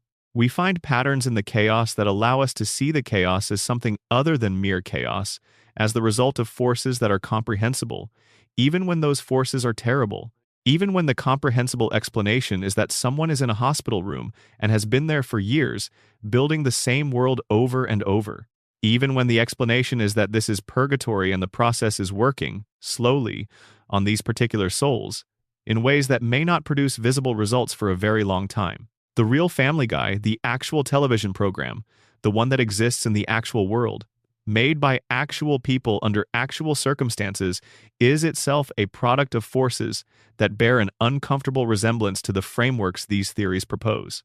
The show was canceled and came back and changed in ways that resisted easy explanation, was made by a shifting cast of writers who brought different sensibilities each time the team reformed, was created by a man who survived by 10 minutes something that killed everyone who was supposed to be on the same plane, and who then spent the next 2 decades making a cartoon about a family that cannot die and cannot change and cannot progress, about a neighborhood where the resets always hold and the consequences never stick, and the house on Spooner Street is always standing at the episode's end, no matter what happened during it, was sustained by an institutional logic that was commercial rather than creative, and that therefore had no mechanism for knowing when enough was enough, was continued by a creator who grew increasingly estranged from the network that carried it while still showing up to record his voice into a microphone several times a year, who said in 2024 that the show had reached what he called escape velocity, that it had been going so long there was no logical reason to stop it,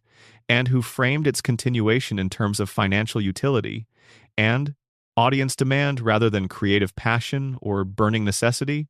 There is something specific and recognizable in that description, something that sounds less like a creative enterprise and more like a relationship that has outlasted whatever originally motivated it, but cannot quite be ended because it is not clear what ending would mean or who would survive it. Spooner Street, the real Spooner Street, the one that exists not in Rhode Island but in the space between what we see on screen and what we feel while watching it, is a neighborhood you have been inside. Not literally, but you have been inside the feeling of a place where the same conversations keep happening, and no one can identify why they cannot change, where the relationships follow patterns that resist every attempt at revision, where every approach to resolution gets absorbed by something and sent back as a slightly different version of the original problem. You have been in a family dinner where the dynamic was established before you were old enough to participate in it, and has been operating the same way ever since. You have sat in a house where something was not being said, and where the not saying organized everything that was said around it, shaped every conversation by its absence, defined the emotional weather of the room without ever appearing in it directly. That is Spooner Street. That is the world Family Guy is set in. Not the fictional Rhode Island geography, not the specific animated neighborhood. The emotional landscape, the one where things do not resolve, where people keep arriving at the edge of change and pulling back, where love is present but cannot quite be expressed cleanly, where the same hurt keeps returning, because the thing that produced it was never fully addressed and never fully acknowledged. The theories we have explored tonight are not really about Family Guy. They are about why we recognize what Family Guy depicts, about why the circular, unresolved, consequence-resistant quality of the world on screen feels familiar rather than alien, about why we keep watching a show whose characters cannot grow and whose relationships cannot heal and whose world cannot change, and find something in it that is not just entertaining but resonant, something that touches something real. Brian is on the couch with a book open in his lap. The baby is in his crib with something that hums quietly, something with small motors that the parents will not be able to identify in the morning. Meg is in her room, not sleeping, listening to the sound of the house in the way that people listen to houses when they are not sure what they are waiting to hear. Chris is watching something on television that does not quite hold his attention, something that flickers in the corner of his perception without fully resolving. Peter is in the living room in the chair that is the exact right shape for him, holding a beer that will be cold when he needs it to be cold. Outside, the neighborhood is dark and the street is empty, and the lights in the windows are the kind of light that means someone is awake but not doing anything particular. Just present. Just here. Waiting for morning in the specific way that people wait for morning when the days have been accumulating without quite adding up to anything, when the baseline of the life is comfortable enough that you cannot identify what is wrong, and honest enough that you cannot pretend nothing is. The night is long. The house is quiet. The theories breathe in the dark around the figures inside it, each one a different explanation for the same inescapable question. What is this place really? What happened here? What is all of this for? The house does not answer. It never answers. It just stands there with the light in the windows unchanging, patient in the way that places are patient, waiting to see what you make of it. Rest well, we made it to the end together. If you stayed all the way through, thank you. Genuinely, these theories have lived in my head for a long time, and it felt right to finally spend a proper evening sitting with them. If one of them landed differently than the others for you, if one of them changed something about how you see the show, I would love to know which one. Leave it in the comments. And if you have not subscribed yet, please take a moment and do it now. It is free. It takes 2 seconds, and it is the only way to make sure you catch the next one. There is a lot more where this came from. Sleep well, wherever you are. See you in the next one. Additional depth extended analysis of each theory. Extended, the show that hides something. The show premiered on the 31st of January, 1999, and the world it arrived in was a very specific one. Television animation had gone through an interesting decade. The Simpsons had spent the early 90s demonstrating that animated comedies could be as sophisticated and as emotionally truthful as anything in live action. Beavis and Butthead had demonstrated that animation could be deliberately, aggressively stupid in ways that were specifically funny because of how stupid they were. South Park had arrived in 1997 and immediately established that the cartoon form could be used to attack things that live action was too cautious to touch. The landscape was defined, and into it came a show that was doing something different from all of them in ways that only became clear over time. Family Guy was not interested in being sophisticated in the Simpsons mode. It was not interested in being stupid in the Beavis mode. It was not interested in political attack in the South Park mode, at least not primarily. It was interested in something more personal and more strange, in a kind of humor that was associative, referential, deeply invested in the specific texture of popular culture from the 1970s and 1980s, and animated by a sensibility that was simultaneously warm toward its characters and entirely willing to be cruel to them in specific moments without warning. It was a show that loved the family it depicted and also could not leave them alone, could not resist poking at them, could not quite maintain the warmth without also undercutting it with the darkness. The way a person who loves you might sometimes say something about you that surprises you with how accurate and how unkind it is simultaneously. This combination is unusual. It is not what you expect from a Sunday night animated comedy. And it may be what makes the show so generative of theories, because the combination feels like it has a source, feels like it comes from somewhere specific, feels like it is the product of a genuine and specific set of preoccupations, rather than simply a collection of jokes assembled to fill 22 minutes. The show ran for 3 seasons, accumulated a devoted audience, and was canceled in 2002 by a network that had never quite known what to do with it. and that had expressed its uncertainty by moving it around the schedule so frequently that no stable audience could form around it. The cancellation was not a creative judgment. It was a scheduling and ratings judgment. And then the canceled show found its way to Adult Swim, and the reruns became the highest-rated programming on the entire block. And the DVD sets sold 400,000 copies, and by 2004, Fox had decided to reverse course and bring the show back. The return in 2005 was, on the surface, a triumph. The ratings were strong. The fan enthusiasm was real. People had waited for 3 years and they showed up to demonstrate that the waiting had been genuine. But as we have already begun to establish, the show that came back was not quite the same show that left. The change was not sudden or dramatic enough to be obviously identifiable in real time. It accumulated across episodes and seasons until one day the gap between what the show was and what it had been was too large to ignore. And the question was no longer whether something had changed but why, and whether the change was the inevitable product of time or the result of specific choices that could have been made differently. The theories we are going to explore tonight are, among other things, attempts to answer that why. They are not just readings of the show's fictional world. They are, in some cases, readings of the show itself, of what it might be doing that its official premise does not account for, of what might explain not just the strangeness of Spooner Street, but the specific quality of that strangeness. The particular way in which this world is not like other worlds and has never quite been able to become like them. Every theory illuminates something different. Every one changes something about how the show looks and feels. And none of them are finished. They are all still being developed and argued over in online spaces where people who love this show more than is perhaps strictly advisable gather to think about what it is actually doing. Let us go through them one by one, in the dark, at whatever hour it is where you are. Extended, the grief theory. There is one more dimension of this theory worth sitting with before we move on, because it concerns the nature of the show's comedy itself in a way that is genuinely unsettling once you have registered it. If the world of Family Guy is Peter's hallucination, his constructed grief-sustained alternative to an unbearable reality, then every joke in the show is a coping mechanism. Every cutaway gag, every absurd plot, every escalating chicken fight, every moment where a terrible thing happens and is immediately played for laughs, all of it is the specific form that a particular kind of grief takes when it cannot be expressed directly. The humor is not incidental to the sadness. The humor is the sadness, wearing the only costume that allows it to be present in the room at all. Peter cannot mourn. Mourning would require acknowledging what there is to mourn, and the entire structure of his hallucination is built to prevent that acknowledgement. So, instead, he laughs. He generates scenarios that are chaotic and violent and absurd, and that carry within them, in a thoroughly disguised form, the exact shape of everything he has lost.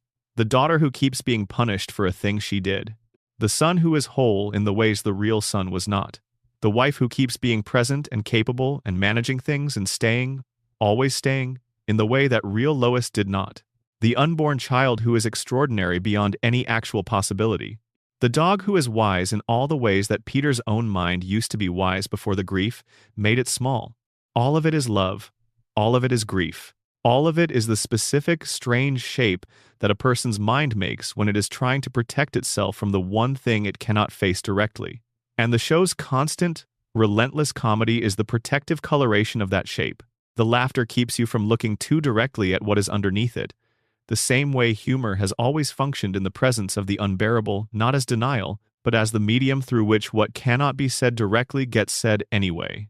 When you watch Family Guy through this theory, the jokes do not stop being funny, but they become heavy in a way they were not before. The weight does not undermine the comedy. It adds to it the specific weight of things that are funny because the alternative to laughing is something worse. The humor of people who have learned that laughter is what you do when you need to stay in the room with something difficult. The humor of survival. This is perhaps the theory's final and most significant claim. That Family Guy, whatever else it is a portrait of the specific way that human beings use comedy to make unlivable things livable. And that the reason it has resonated with so many people for so long, the reason that even when the quality drops and the jokes miss and the characters behave in ways that are difficult to justify, the reason people keep coming back is that somewhere in the texture of it, in the rhythm of catastrophe and recovery and catastrophe again, is something that recognizes the texture of actual grief, actual survival. the specific, ongoing, tireless work of being the person who stayed. Extended purgatory. One of the more philosophically interesting extensions of the purgatory theory concerns the role of the comedy itself in this framework. If the characters are in purgatory and the purgatorial process is their purification, then the humor, the constant, relentless, consequence-dissolving comedy is not just backdrop. It is the texture of the experience. Purgatory, in its traditional theological formulation, is not hell. It is not designed to punish for punishment's sake. It is designed to produce something to burn away the attachments and distortions that prevent a soul from being what it needs to be, to clean what is cleanable and burn away what is not. The process involves suffering, but the suffering is purposive. It is working toward something. And in the space between the suffering and the purpose, there is, in many theological descriptions of the intermediate state, something that functions like grace. A lightness that is not denial of the situation but recognition of its temporary nature. An ability to step back from the immediate experience and find, in it, something that can be called absurd and looked at with a kind of affectionate bewilderment rather than total despair. Family Guy is made of that affectionate bewilderment. It laughs at its characters. It laughs with them. It constructs terrible things and then immediately undercuts the terror. It presents the suffering of its characters and then frames that suffering as comedy, not to dismiss it but to give it a texture that makes it livable for the characters and for the audience. The show is funny. That is not incidental to what it might also be. The humor is the way that purgatorial experience gets communicated to the living, which is the audience sitting in front of the television. You cannot look directly at a soul in purgatory and see what is happening, but you might be able to see it in the form of a cartoon about a family in Rhode Island where terrible things keep happening, and somehow no one is ever quite destroyed by them. The neighborhood survives. The house is always there at the episode's end. The characters return to their positions, bruised and rumpled and exactly where they were before, and life resumes. This is what purgatory looks like from the inside. The theory suggests resilient, despite everything, undying, moving towards something that cannot be named but that is nevertheless the direction of the movement. The fact that movement is nearly invisible does not mean it is not happening. Stewie is different now than he was in Season 1. Genuinely, measurably different. Something is working. It is just working slowly, in the way that the most important things always work slowly, in ways that are only visible if you have the patience to look across the full span of the process rather than at any individual moment within it. Extended perception. The Stewie perception theory has one additional dimension that is worth developing carefully, because it concerns what happens to the theory when you follow it to its logical conclusion. If the world of Family Guy is Stewie's perception of reality, then what happens as Stewie develops? What happens as the infant grows into a toddler, as the toddler begins to acquire the cognitive tools that were missing in the earliest episodes? The show's famous shift in Stewie's characterization from evil genius plotting world domination to softer, emotionally accessible character navigating questions of identity and relationship is usually explained as a creative choice by the writers, a decision that they had taken the evil baby joke as far as it would go and needed to move the character somewhere new. The Stewie perception theory offers a different explanation. The character changes because the perceiver changes. The evil genius was the world as seen by a completely pre-empathetic, completely egocentric infant consciousness. The softer, more emotionally available Stewie is the world as seen by a slightly older, slightly more developed consciousness that has begun to acquire the capacity for genuine other awareness. The villainy fades not because the writers grew tired of it, but because the mind that was constructing the villainous narrative has developed past the developmental stage, where that narrative made sense as the primary organizing principle. If this is right, then the show's evolution is not a failure of consistency or a creative compromise. It is accurate developmental documentation. We are watching, over many seasons, the world as it appears from inside a consciousness that is slowly, gradually, incompletely growing toward the ability to perceive other people as fully real. The moments where Stewie's capacity for genuine love and genuine sacrifice surface, particularly in his friendship with Brian, particularly in the episode Christmas Guy, where he reaches back through time to save Brian's life, are not anomalies or departures from character. They are the emergence of something that was always going to emerge, if you waited long enough. The natural direction of a consciousness that is learning what other people are and learning to care.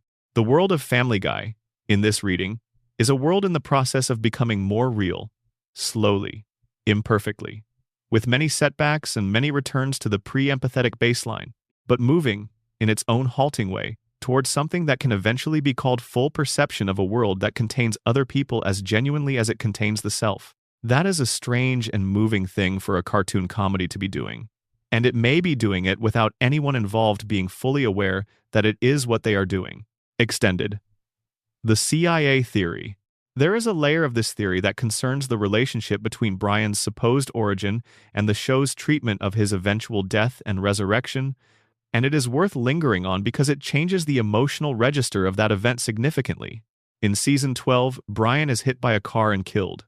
The show handles his death with unusual gravity. It is not a joke death, not a reset by the next scene death, but a death that the characters mourn and that the narrative treats as real. Stewie's grief is depicted with genuine specificity. The audience responded with an intensity that surprised even people familiar with the passionate relationship that fans can develop with fictional characters. The death trended on social media, appeared in national news coverage, generated an outpouring of genuine emotion that was not ironic or performed. 2 episodes later, Stewie travels back through time and prevents the accident, and Brian is alive again. Most readings of this event treat it as a ratings maneuver, a stunt designed to generate attention and buzz, cynical in its use of genuine emotional investment as a mechanism for getting people talking. The CIA theory offers a different angle. If Brian was placed in the Griffin household as a CIA asset, then his death and his resurrection may have been the result of forces outside the family's awareness. The CIA, having placed an asset in the field, would have reason to preserve that asset. An asset that is killed is an asset that is no longer operational. The technology demonstrated across both shows in American Dad, in the form of brain transplantation, suggests that the possibility of continuity across the death of a body exists within this universe. Stewie's time travel may not have been the only mechanism available to bring Brian back. It may have simply been the mechanism that was visible to the narrative. What this means for the friendship between Brian and Stewie is more disturbing. If Brian is a planted asset, then his closeness to Stewie, his role as the one character who consistently understands Stewie and takes him seriously, may not be entirely the product of organic friendship. It may be the product of an assignment. The most gifted intelligence operative in any operation is the one whose subjects never suspect they are being handled. Stewie trusts Brian completely. Brian is the only person in the show's universe who is privy to the full range of Stewie's abilities and plans and inner life. From a surveillance perspective, this is a perfect positioning. From an emotional perspective, if you genuinely believe the friendship is real, it is one of the most touching relationships in the show. The uncertainty is the disturbing part. We cannot know, from inside the narrative, whether Brian's affection for Stewie is genuine or whether it is the performance of an operative who has been in the field so long that the performance and the reality have become indistinguishable even to himself. This is a well-documented psychological phenomenon in long-term undercover work. The person who maintains a cover identity long enough often finds that the identity has become genuinely part of who they are, that the relationships formed undercover have become genuinely real, that the question of which self is the real one can no longer be resolved with any confidence. Brian may not know who he is anymore. He may not know whether his love for the Griffin family is the assignment or the person who was assigned. And in the absence of that certainty, all that remains is the love itself, whatever its origin, functioning exactly as love functions regardless of where it came from. Extended. The incubus theory? The incubus theory has one more layer that is worth exploring carefully, and it concerns Quagmire's relationship to time in a way that goes beyond simply not aging. If Quagmire has been in existence for a very long time, if his 1947 birth year is merely the most recent instance of an entity that has taken multiple human forms across multiple eras, then his knowledge base and his behavioral patterns would be the accumulated product of those eras. He would behave in ways that might be difficult to articulate, but that would be perceptible, like someone who has been doing the same thing for longer than any individual human life would account for. He would have a quality of practiced fluency in certain social maneuvers that only comes from having performed them thousands of times. His catchphrases, his approaches, his particular repertoire of behaviors, they would not feel like the expressions of a personality in development. They would feel like the expressions of a personality that has long since finished developing and is now simply executing, efficiently and without variation, the patterns it has established across centuries of practice. This quality is visible in the show, if you look for it. Quagmire is not interesting in the way that characters who are still figuring out who they are interesting. He is complete. He is, in every episode, exactly what he has always been, doing exactly what he has always done, showing no particular interest in being otherwise. This is sometimes described as flat characterization by critics of the show. But the Incubus theory offers a different reading. It is the completeness of something that has been what it is for so long that the question of becoming is simply not available to it anymore. It has arrived. It has been at its destination for centuries. The quality that looks like flatness is the quality of something that no longer needs to develop. This also gives new texture to the moments of apparent genuine friendship between Quagmire and the other men at the bar. For an entity that has been around long enough that most human connections are, by definition, temporary, that has watched every relationship it has ever formed eventually end through the natural process of human mortality, the friendship with Peter, Cleveland, and Joe represents something specific. Not a connection that will last, because no connection in the life of something Quagmire's age lasts, but a connection that is real in its duration. That deserves to be treated as real precisely because it will not last. The knowing impermanence is not a reason to withhold from it. It is a reason to show up for it, consistently, every week, at the bar on Spooner Street, for as long as it is available. The sadness in that is particular and very quiet, and you would not find it in the show unless you were looking for it. But it is there. Extended. The multiverse. The multiverse theory has a final, quietly disturbing implication that concerns the experience of watching the show rather than the content of any specific theory about it. If each episode of Family Guy potentially takes place in a slightly different version of the universe, then the viewer's experience of watching the show across many seasons is also an experience of moving between universes. Each episode is a window into a particular version of the Griffins, and the continuity we imagine ourselves to be tracking across seasons and years is a continuity that may be, in some fundamental sense, constructed by us rather than by the show. We are doing the work of connecting the dots, of assuming that this Peter is the same Peter as last week's Peter, that this Meg is continuous with the Meg we have watched for years. But the show may not actually be providing that continuity. The show may simply be giving us recognizable figures in a recognizable setting and allowing us to construct whatever narrative of continuity suits our need for coherence. This is, in a certain light, what we do with everything. We construct continuity from evidence that does not, by itself, guarantee it. We assume that the person we were yesterday is continuous with the person we are today, not because we have proof of that continuity, but because the alternative, a world of genuinely discontinuous moments without a thread connecting them, is too disorienting to inhabit. We are continuity-building machines. It is one of the most fundamental operations of human consciousness. And Family Guy, in its own peculiar way, may be asking us to notice that operation by being a show that provides just enough material to build the continuity from, without actually providing the continuity itself. The Griffins are not one family. They are the pattern of a family, the outline of relationships and roles and dynamics that we fill in with our own need for coherence, our own desire to follow these specific people through a story that accumulates over time and arrives somewhere. The show gives us the raw material. We build the story. And what we build is always slightly different from what the person next to us builds, because we are each bringing different things to the construction, different memories of which episode established what, different emotional investments in which moments were real, and which were throwaway. The world of Family Guy is, in this reading, partly inside the show, and partly inside whoever is watching it. It is distributed across the audience in the same way that a folk story is distributed, existing not in any single authoritative version, but in the aggregate of all the versions, each one slightly different, each one carrying the specific shape of the teller and the listener who constructed it together. We have all been building Spooner Street for years, and each of us has built it a little differently. Extended. Meg's Secret. The Meg theory has one more dimension that is worth developing carefully, because it concerns what the theory implies about the possibility of the secret ever being resolved or acknowledged within the show's narrative.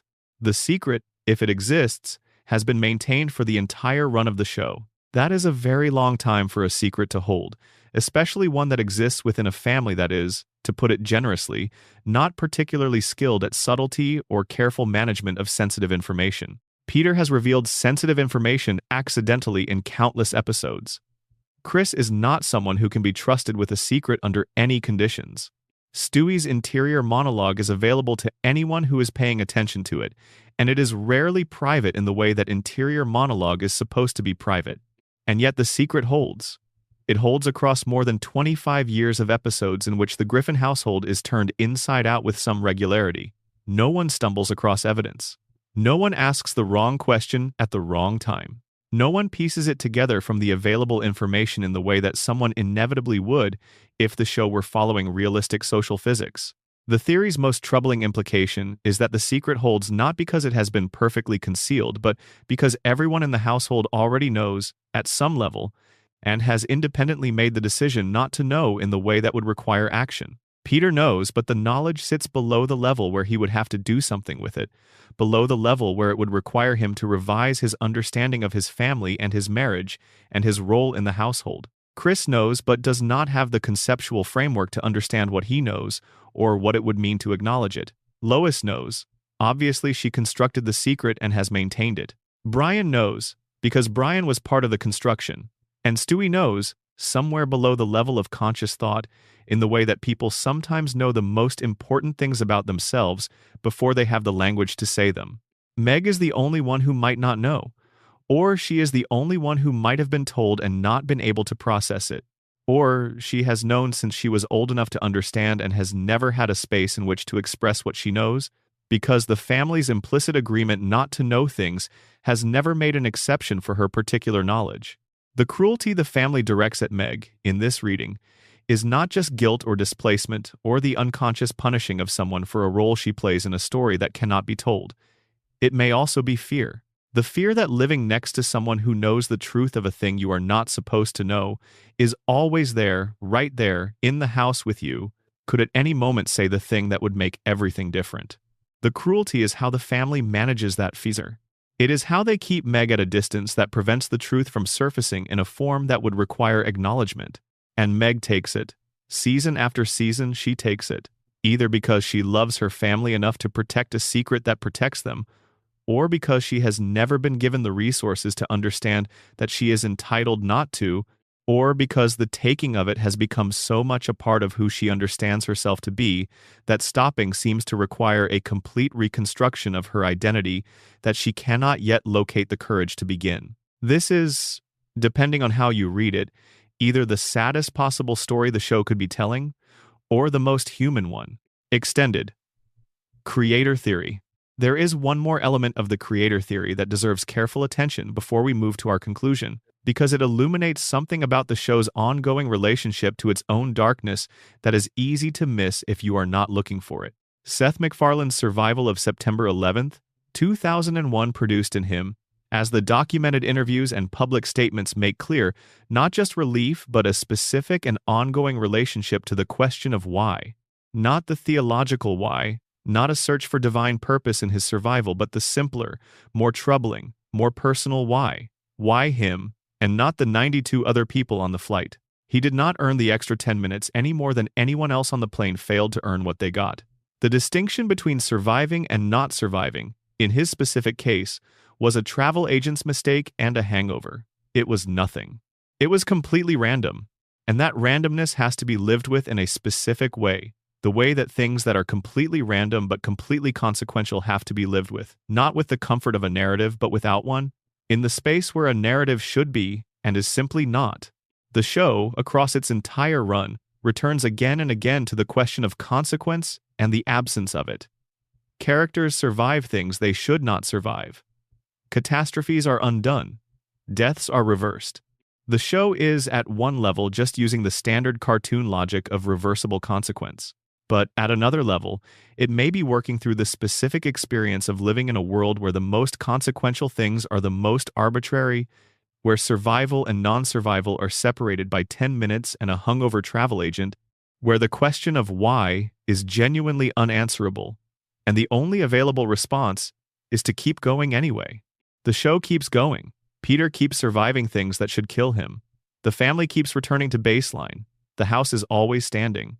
And every time this happens, every time the consequence fails to stick, every time the catastrophe is undone, every time the reset button operates, there is somewhere in it, if you are reading it through the correct lens, the experience of a man who survived by accident and has spent more than 2 decades trying to figure out what you do with that.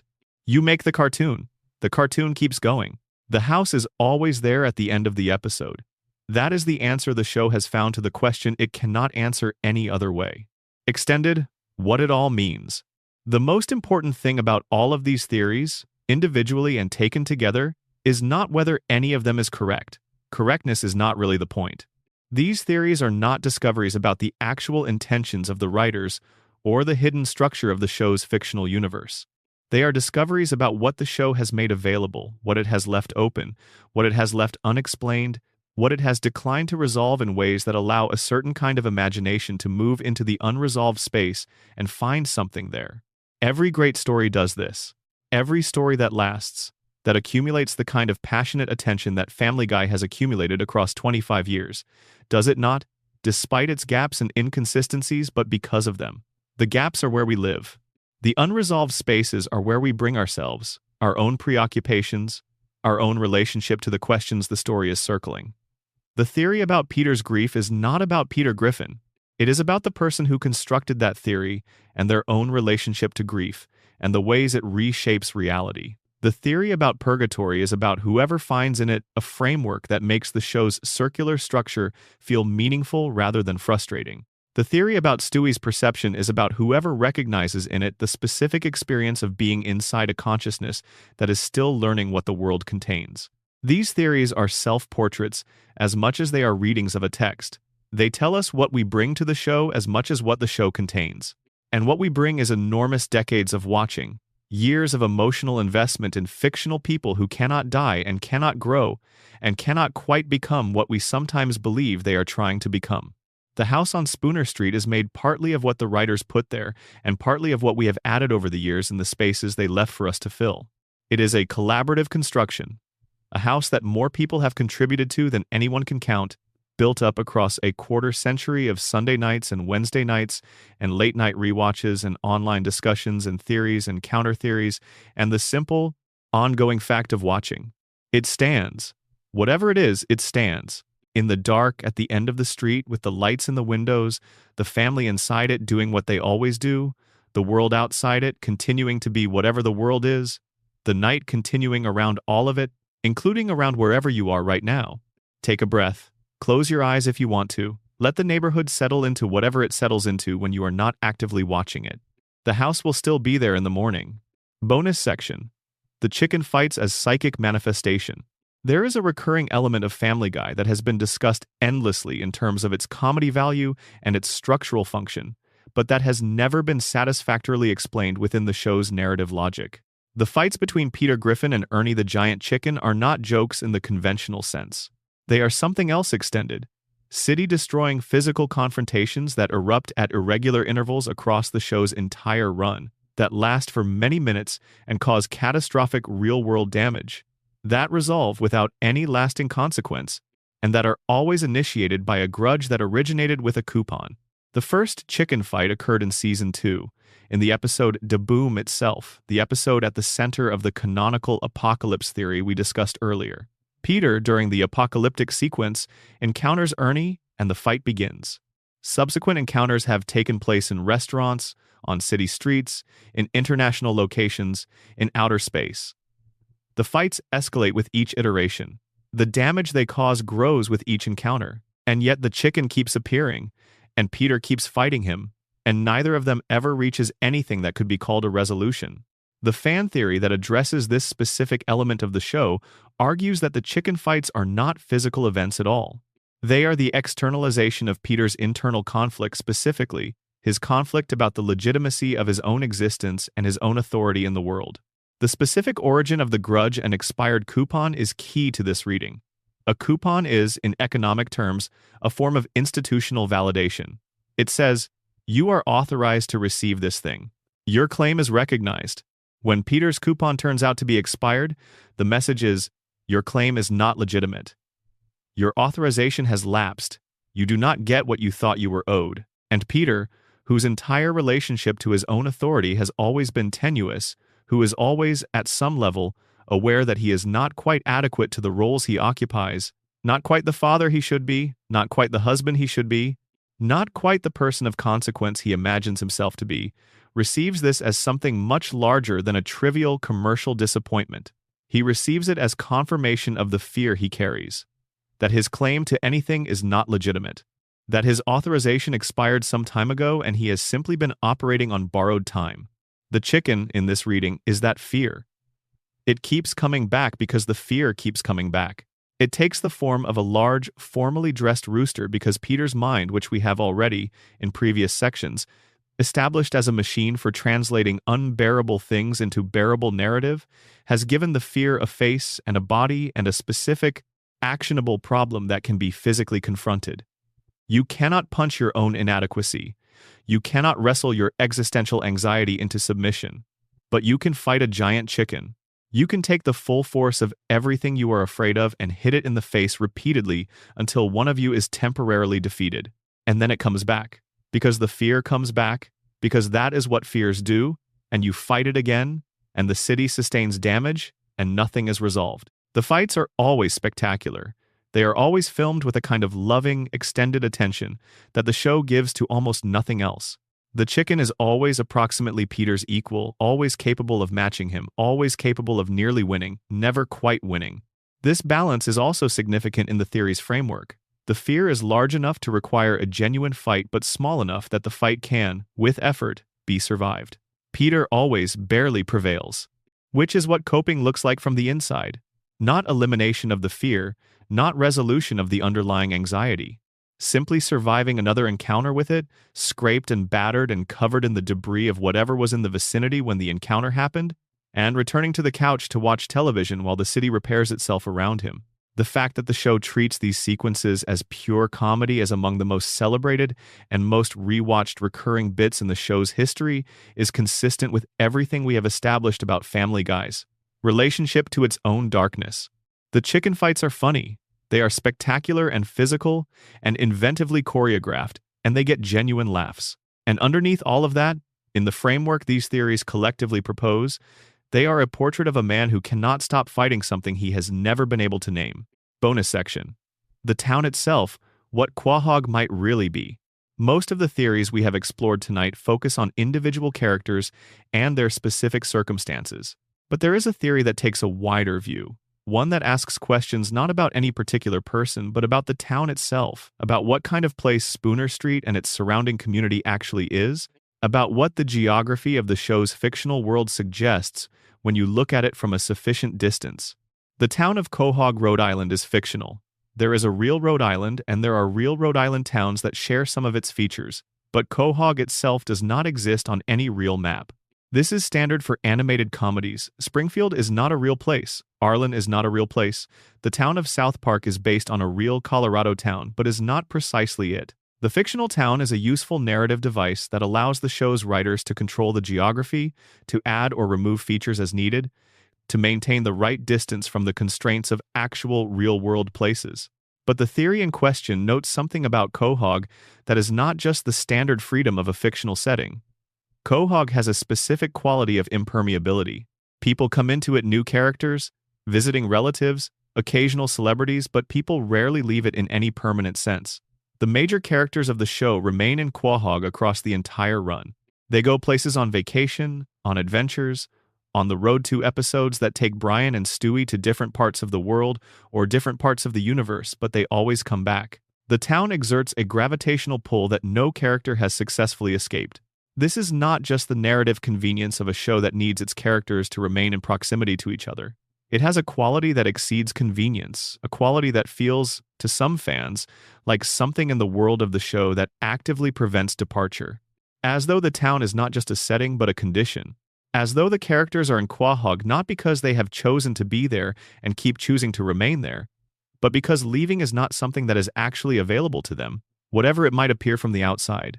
The purgatory theory handles this most directly. Of course, they cannot leave. Purgatorial spaces are not places you depart by choosing to depart. They are places you depart by becoming something that the place no longer has reason to hold. Until you have done that work, the geography of the place is simply the geography of your situation. Going to the airport would not help. The airport would not take you anywhere you are not already. The grief theory handles it differently. Of course, they cannot leave. This is Peter's mind. The boundaries of his mind are the boundaries of the world. There is no outside. There is only what he has constructed, and the constructed world has the edges of what his imagination can sustain and no further. The multiverse theory offers a third reading. The characters cannot permanently leave, because any departure that lasts long enough to reach another narrative location is simply a shift to a different parallel universe. One that is close enough to the home universe that the return feels like continuation rather than arrival. The town is not a physical boundary. It is the attractor basin of a particular set of dimensional coordinates. And the characters always come back to it because they always come back to themselves, to the specific collection of traits and relationships and dynamics that makes them who they are. In the version of reality the show is most interested in depicting. All three of these readings agree on the functional consequence. The characters of Family Guy are in Quahog in a specific and permanent sense, in a way that goes beyond the ordinary residential relationship of a person to their hometown. They are of this town. It is in them in a way that transcends geography, and the town is in them in a way that means departure, in the deepest sense, is not something that any amount of physical travel could accomplish. Bonus section: the death and resurrection pattern, what it costs. Family Guy has a specific and unusual relationship to character death. Within the show, characters have died multiple times in various circumstances, and the show has developed several mechanisms for undoing those deaths, most prominently Stewie's time machine, but also the standard cartoon logic of the reset, and occasionally the more explicit narrative admission that what appeared to be a death was not. The pattern of death and resurrection in the show is extensive enough to constitute a kind of system, a set of rules about who can die and how and under what circumstances and what is required to bring them back. The most famous instance is Brian's death in Season 12 and his resurrection 2 episodes later. But this is not the only time the show has engaged with the death-resurrection pattern in a meaningful way. Stewie himself has been depicted as dying or nearly dying across several episodes. Peter has experienced conditions that should have been fatal.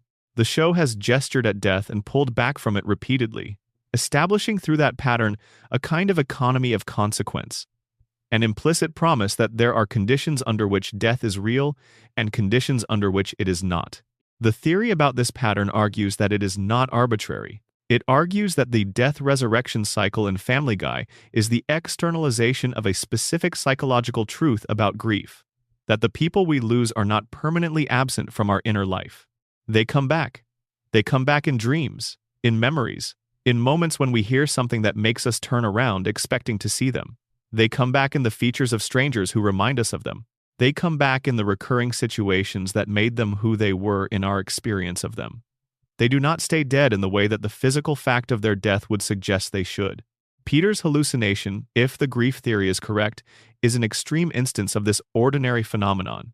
Most people who lose someone they love do not construct an entire alternative world inhabited by that person. Most people manage, somehow, to hold the loss while also continuing to live in the world that contains the loss. But the extreme and the ordinary are not categorically different. They are instances of the same thing, at different points on a spectrum. Brian's death and resurrection in this reading is not a stunt or a maneuver. It is the show depicting what grief actually does, the experience of loss, sharp and seemingly final, followed by the experience of the lost person returning in some form, not quite real, not quite the same as they were, but present in a way that makes the loss less total than it seemed when it was first sustained. Stewie saves Brian because the bereaved always, in some form, find a way to save the people they have lost. They carry them forward. They tell stories about them. They construct theories about what the lost person was and what they meant. They do not let the loss be as complete as death alone would make it. The show's resistance to permanent death is, under this interpretation, the show's most honest statement about the nature of loss. Things do not stay dead. They come back in different forms, with different qualities, imperfectly reconstructed but genuinely present in the ways that matter to the people who cannot let them go. The comedy of Family Guy, the endless resurrection of its characters, the way the world snaps back to something recognizable after every catastrophe, All of it is, at some level, the depiction of a world that refuses to be as final as the worst things that happen in it would seem to require. Whether that refusal is a form of denial or a form of love may depend on where you are in your own relationship to the things you have lost. Both answers are available. Both answers are, in some way, the same answer. Bonus section. The show within the show. One of the quieter theories about Family Guy involves not a dramatic reframing of the show's fictional world, but a careful reading of a specific recurring metatextual element. The moments when Family Guy acknowledges its own status as a television show, when characters break the fourth wall, when the production apparatus of the show becomes visible within the show itself. These moments are more frequent in Family Guy than in most comparable shows. Peter addresses the camera, characters reference the show's declining ratings. In at least one episode, the show depicted itself being watched by the characters, creating a level of self-reference that went several layers deep. In Back to the Pilot, Brian and Stewie observe the first episode of the show from within the world of the show. In Family Guy Through the Years, the show depicted different eras of its own history in different animation styles, creating a kind of fictional documentary of its own production. The theory about this pattern argues that the show's relationship to its own metatextual status is not incidental. It argues that the moments when Family Guy looks at itself are the moments when the show is trying to tell you something about what it is, something that it cannot say in any other form. The fourth wall breaks are not gags, they are confessions. What is being confessed? The theory offers several candidates, depending on which reading of the show's larger situation you bring to the question. If the grief theory is operative, the fourth wall breaks are the moments when Peter's constructed world begins to show its seams, when the hallucination acknowledges, briefly, that it is a hallucination, before reasserting itself and continuing. If the purgatory theory is operative, they are the moments when one of the characters achieves, briefly, a perspective on their situation that exceeds what the purgatorial condition normally permits, a glimpse of the larger structure of what is happening to them, before the structure closes again and ordinary experience resumes. If the Brian writes, the show theory is operative, they are the moments when the author's awareness bleeds most directly into the text, when the boundary between the author and the creation becomes thin enough that the voice of the one is audible in the language of the other. All three of these readings agree on the effect. The fourth wall breaks are the show's acknowledgement that there is more going on than the surface presents. They are the show saying, without quite saying it, that the world on screen is a constructed thing, and that the construction has a purpose, and that the purpose is not simply to be funny. They are the show pointing at itself and saying, look closer. There is something here. I am not just what I appear to be. Whether anyone is listening when the show says this is another question.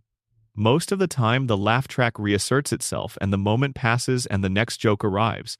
The show returns to its surface. The fourth wall closes. The characters go back to being the people they were before the break. But for a moment, something was visible. Something that usually is not. The question is what you do with the seeing. Closing reflection.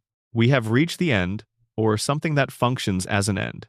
The theories do not end, they continue to be developed, refined, disputed, extended, combined with each other in new ways. The fan community around Family Guy has been thinking about these questions for decades and will continue thinking about them for as long as the show exists and for some time after it does not. This is what it means for a story to have genuine life. It keeps generating new ways of being read, keeps finding new relevance in new moments, keeps offering new surfaces for new viewers to bring their own questions to. What these theories collectively suggest, when you hold them all in mind at once, is that Family Guy is a show about loss in a medium that cannot quite say it is about loss. It is a show about grief wearing a comedy's face. It is a show about the specific, exhausting, relentless work of being still here, of continuing to occupy your life when the life you expected to have has changed past the point of recognition, rendered in the form of a large, poorly informed man in a house in fictional Rhode Island, arguing with a talking dog about philosophy, while his genius baby son builds something dangerous in the next room. The house is still there, the lights are still on. Somewhere inside, someone is still watching television, still holding a beer, still occupying the couch as though it were the only solid ground available. And the night continues around all of it, whatever the night is, whatever the night means in whatever reading of the world you have brought to this moment. The theories are not answers, they are the questions in a more developed form. And the questions are, Ultimately, the only thing we get to keep. Sleep well, wherever you are. Bonus section. The silence of Quahog. Why no one ever calls the police? There is a question that Family Guy never answers, and that it never even acknowledges as a question, and that becomes more pressing the longer you sit with it. The question is this: why does no one in Quahog ever call for help? Not in the way that a joke might invite, not the meta question of why cartoon violence goes unpunished in cartoon universes, which is a genuine question but one that applies equally to every animated comedy and therefore does not explain anything specific about this show. The more specific question is why the residents of Spooner Street and its surrounding neighborhood have apparently reached a collective agreement that the events taking place in and around the Griffin House do not require outside intervention. Consider the actual documented history of that house over the course of the show's run. A family member has been imprisoned. A family member has been declared dead. The house has been destroyed and rebuilt.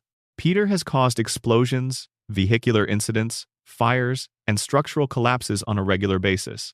His activities have resulted in documented injury to neighbors, to strangers, to members of his own family. He has been arrested on multiple occasions and released without consequence. The neighborhood has experienced alien contact, time travel events, visits from Death himself, and at least one apocalyptic scenario. And the neighborhood continues. Bonnie and Joe remain next door. Quagmire remains across the street. Cleveland remained for years before his own show, and returned afterward. The neighborhood absorbs everything that happens to it and resumes its ordinary surface with a consistency that is, when examined carefully, not casual or incidental. It is systematic. It is the product of a neighborhood that has learned, through long practice, not to notice what is happening or to decline to act on what it notices. The theory about this pattern argues that the neighborhood's non-response is not a narrative convenience, but a symptom of the same condition that produces everything else we have been discussing tonight.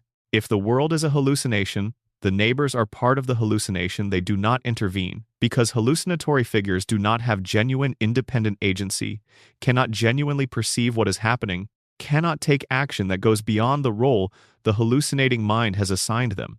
If the world is purgatory, the neighbors are fellow penitents whose own purgatorial process is consuming their attention. They cannot intervene in the Griffin family's situation because they are fully occupied by their own.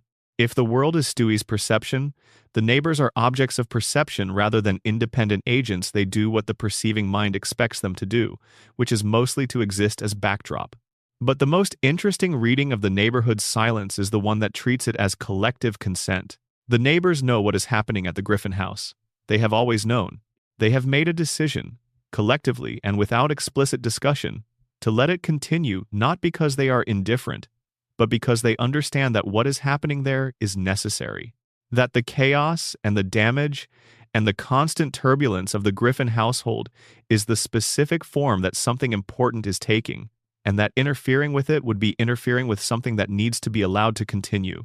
This is the model of care that communities sometimes offer to the person in their midst who is going through something that cannot be resolved quickly.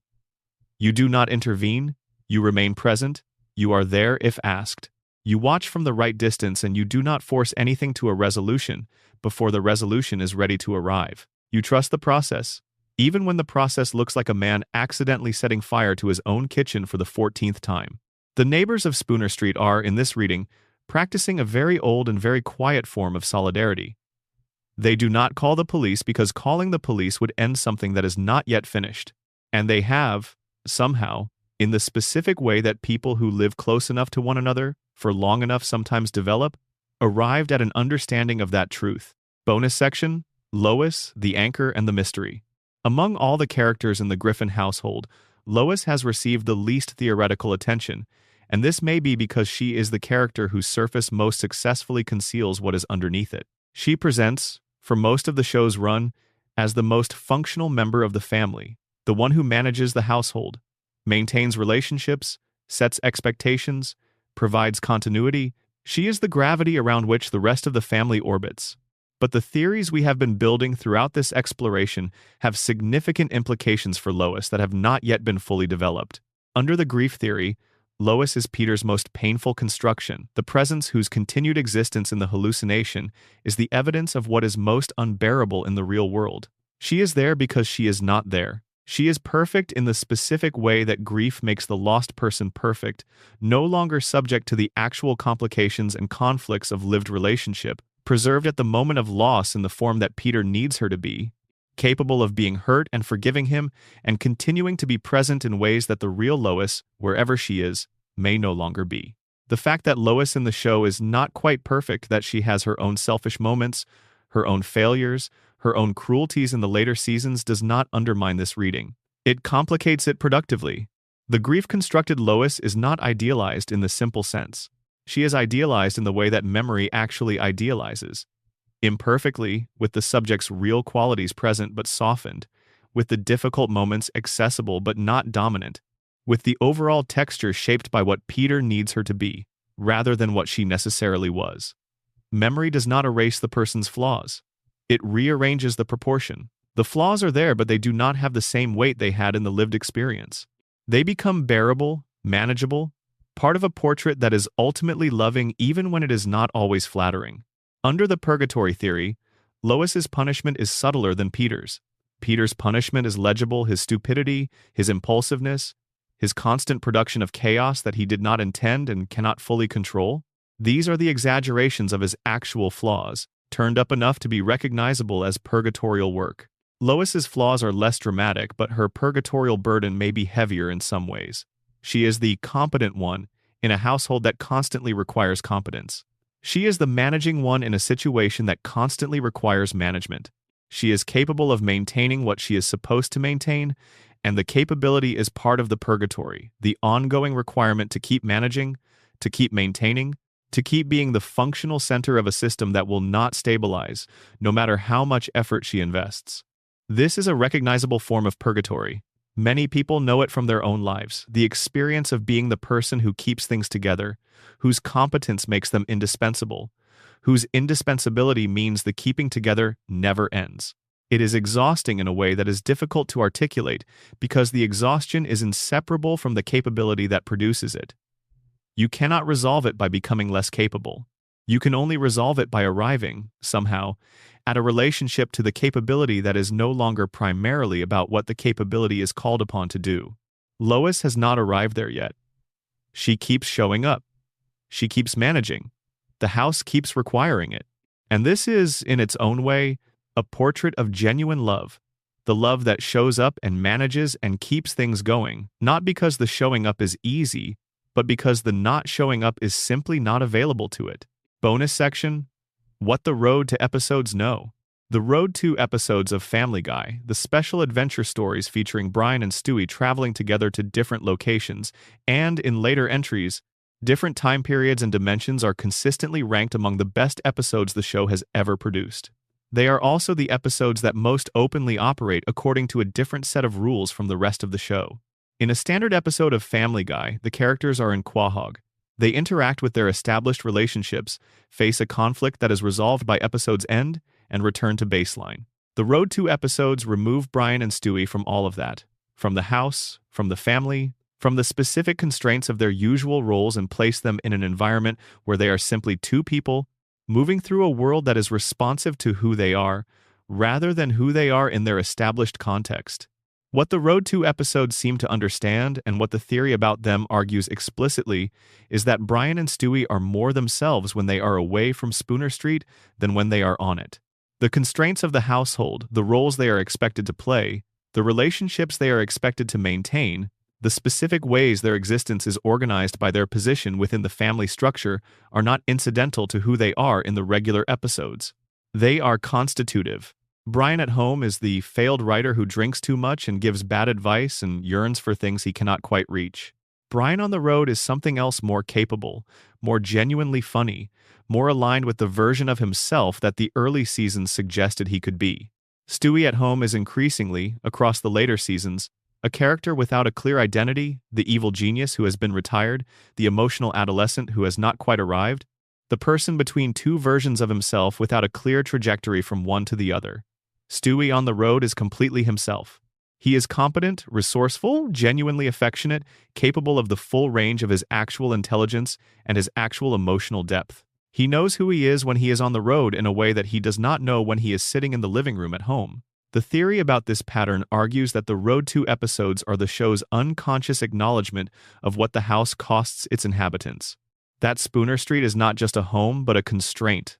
A beautiful, necessary, deeply inhabited constraint, but a constraint nonetheless. That the characters are, within its boundaries, somewhat less than they could be. And that the Road to episodes, by removing that constraint temporarily, reveal who they are when the house is not organizing them. This is, again, a recognizable truth about human experience. Most people are somewhat different away from their homes than within them, freed, temporarily, from the web of roles and expectations and histories that their domestic space embeds them in. Travel is not just movement through space. It is movement through identity. You become slightly different people in different places, not because the places change you in any fundamental way, but because they remove the specific pressures that your usual environment applies. Brian and Stewie keep going on the road because going on the road is where they can be who they actually are. And they keep coming back because home is not a place you can permanently leave, even when leaving temporarily shows you things about yourself that the home prevents you from seeing. They come back. They always come back. And the show, in its wisdom or its limitation, is never quite sure whether the coming back is the tragedy or the point. Bonus section: Stewie's time machine and the ethics of revision. Stewie Griffin has, across the show's entire run, operated a time machine. This is not the kind of fact that bears repeating. It is simply a premise of the show's fictional world, one of the things that is true within Spooner Street that would not be true anywhere else. The time machine exists. It has been used. It has had consequences. And those consequences have, through the show's characteristic relationship to its own continuity, been simultaneously acknowledged and erased. The theory about the time machine focuses not on its mechanics or its paradoxes, but on its ethics. Stewie has the ability to revise the past. He has used it to save Brian's life. He has used it to undo events that were damaging to himself or to people he cared about. He has used it, in various episodes, to explore alternative timelines and to experience versions of events that did not occur. He is, in terms of his relationship to causality and consequence, in a category occupied by almost no one else in all of fiction, a person who genuinely can take back things that have been done, who can revise the record, who can undo the undoable. What does it mean to be that person? What does it mean to live in a world where consequence is not final, where the things that happen can be unhappened, where the mistakes can be unmade, where death itself is not necessarily permanent, if you happen to have the right equipment in your bedroom? The theory argues that the answer is not freedom but a specific kind of paralysis. If everything can be undone, then nothing is quite real. If every mistake can be revised, then the weight that mistakes are supposed to carry, the weight that makes them educative, that makes them consequential, that makes them the engine of actual growth, is absent. Stewie can learn from his mistakes, but he can also simply erase them. And the availability of erasure undermines the learning in a subtle but persistent way. This is why Stewie, across the later seasons of the show, has not developed as much as his obvious intelligence would suggest he should. He is one of the most cognitively capable characters in the show's universe. He is also, emotionally and interpersonally, frequently immature in ways that do not seem to be correcting over time. The theory proposes a connection between these two facts. The time machine has allowed Stewie to avoid the specific kind of growth that only happens when you cannot take things back, when you have to live with what you have done, when the consequence stays and the only available response to it is to become the person who can carry that consequence, rather than the person who makes it disappear. The erasure of Brian's death is the most significant instance. Stewie saved Brian because he loved him, and the love was real, and the saving was, in the moment, the right thing to do. But what Stewie did not have to do, because of the time machine, was learn to live in a world without Brian. He did not have to develop the capacity for surviving that particular loss. He bypassed the growth that the loss would have produced.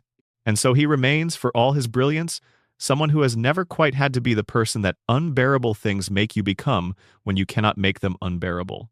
The time machine is, in this reading, not Stewie's greatest achievement but his greatest evasion. And the tragedy is that he built it himself, with his own extraordinary mind, and has never quite understood what it has cost him. Bonus section: the show's relationship to its own past. There is a specific experience that long-term viewers of Family Guy describe, one that does not have a clean name but that is immediately recognizable to anyone who has had it. It is the experience of watching a later episode and suddenly being reminded by a joke, by a character's gesture, by a specific quality of light in a scene or a particular piece of music on the soundtrack of the earlier show, of what the show used to be. The reminder is not pleasant and not unpleasant. It is simply present, the way the memory of a person is sometimes present, specific and detailed, and carrying with it all the feeling of the original experience, arriving without warning and departing the same way. The theory about this experience argues that it is not accidental, that the later Family Guy, despite its many changes and its many compromises, contains within it something that is continuously reaching backward toward the earlier version of itself. That the show knows what it used to be, the way a person knows what they used to be, and that the knowing is woven into it in ways that surface in those moments of sudden recognition. The cutaway gags, maligned in their later iterations for their length and their disconnection from the surrounding story, sometimes contain within them a quality of specific reference to the earlier show's humor that goes beyond self-quotation. They are not just similar to the earlier gags. They are reaching for the texture of a specific experience of watching that the show is aware it has lost, trying to reconstruct it through repetition of the forms that produced it, finding that the forms alone are not sufficient without whatever generated them originally. The show, in this reading, is nostalgic. It is nostalgic for itself in the same way that its long-term viewers are nostalgic for it, and it expresses that nostalgia in the only way available to it through moments that try to recapture something that cannot quite be recaptured because the conditions that produced it no longer exist in the form they once had. This is a strange and poignant thing for a show to be doing. Nostalgia is an experience we attribute to people, to audiences, to viewers who remember and miss. We do not usually attribute it to the text itself, but there is something in Family Guy's later seasons that reads, "If you are willing to read it this way," as the expression of a show that misses what it was. The show keeps making the same gestures because the gestures carry the memory of when the gestures were new, when they were the expressions of a specific creative vision rather than the rehearsal of forms that the vision has long since moved past. It is not quite the same thing as the vision, but it is the evidence that the vision existed and that something in the production of the show is still reaching backward toward it, still trying to locate it, still not quite ready to accept that what was there in those first 3 seasons is not simply resting, waiting to be accessed, but has been genuinely changed into something else. The fans reaching back with their theories are not the only ones reaching. The show is reaching back too. Final words, before you sleep. You have made it to the end of this long, strange walk through the theories that the most committed viewers of Family Guy have constructed out of what the show has offered them. You have followed the logic of grief and purgatory and infant perception and government surveillance and supernatural entities and multiverses and secret parentage and self-aware authors and the ethics of time travel. You have sat with the implications of each of these readings and let them change, at least temporarily, how the show looks. What I hope you take with you as whatever hour it is settles around you and your breathing slows and the day releases its hold is not any specific conclusion about what Family Guy is or means. The conclusions are all provisional and all debatable and all ultimately less important than the act of asking the questions. What I hope you take with you is the recognition that the things we love, the shows and stories and characters we have spent time with over years and decades, that have become part of the texture of our inner lives, are not finished with us just because they have ended, or because the quality has changed, or because the years have passed and the cultural moment has moved on. They remain available to our imagination. They remain generative. They remain capable of yielding new things to whoever is willing to look at them with fresh attention and genuine care. The house on Spooner Street has been standing for more than 25 years. It has housed a family that should not exist, in a world that should not be coherent, telling stories that should not be as affecting as they sometimes are. And it has generated, in the minds of the people who have watched it, a conversation about grief and survival and what it means to keep showing up that is genuinely rich and genuinely ongoing. That is no small thing. That is, in fact, everything a story can do. Drop a comment and tell me where in the world you are right now and what time it is for you. I love knowing where these words find you, whether it is 2 a.m. in a quiet house, or a slow afternoon, or some strange hour in between, when the world feels particularly open to the kinds of questions we have been asking tonight. If you found your way here through curiosity or insomnia, or genuine love for this show and the questions it generates, please subscribe. It keeps this channel alive, and it means that when the next long, strange walk through something worth exploring is ready, you will be there for it. Sleep well, wherever you are. The lights on Spooner Street are on. They are always on. Bonus section: The Forgotten Children, What Happened to Susie Swanson. Every long-running show accumulates characters who appear prominently in one era and then fade, who are referenced less frequently as the seasons progress, until they exist more as fixtures of the world than as active participants in its stories. Family Guy has many of these characters, but none of them carries quite the same theoretical weight as Susie Swanson, the infant daughter of Joe and Bonnie, who was born during Season 7 and who has, across every season since, remained a baby. In the logic of the show's world, most characters do not age. The Griffin children have been teenagers and a baby since 1999. Quagmire has been Quagmire. Time passes within episodes and across them. Seasons change, cultural references update, real-world events are acknowledged, and yet the characters remain the same age that the show requires them to be. This is standard cartoon logic, and in isolation it requires no particular theoretical attention. But Susie Swanson's stasis carries additional implications because of the specific context of her birth. Her arrival was depicted as an event of consequence, the birth of a child to parents whose relationship was under strain, a child who represented hope and continuation and the possibility of repair. Bonnie's pregnancy was a sustained storyline. The birth was an episode.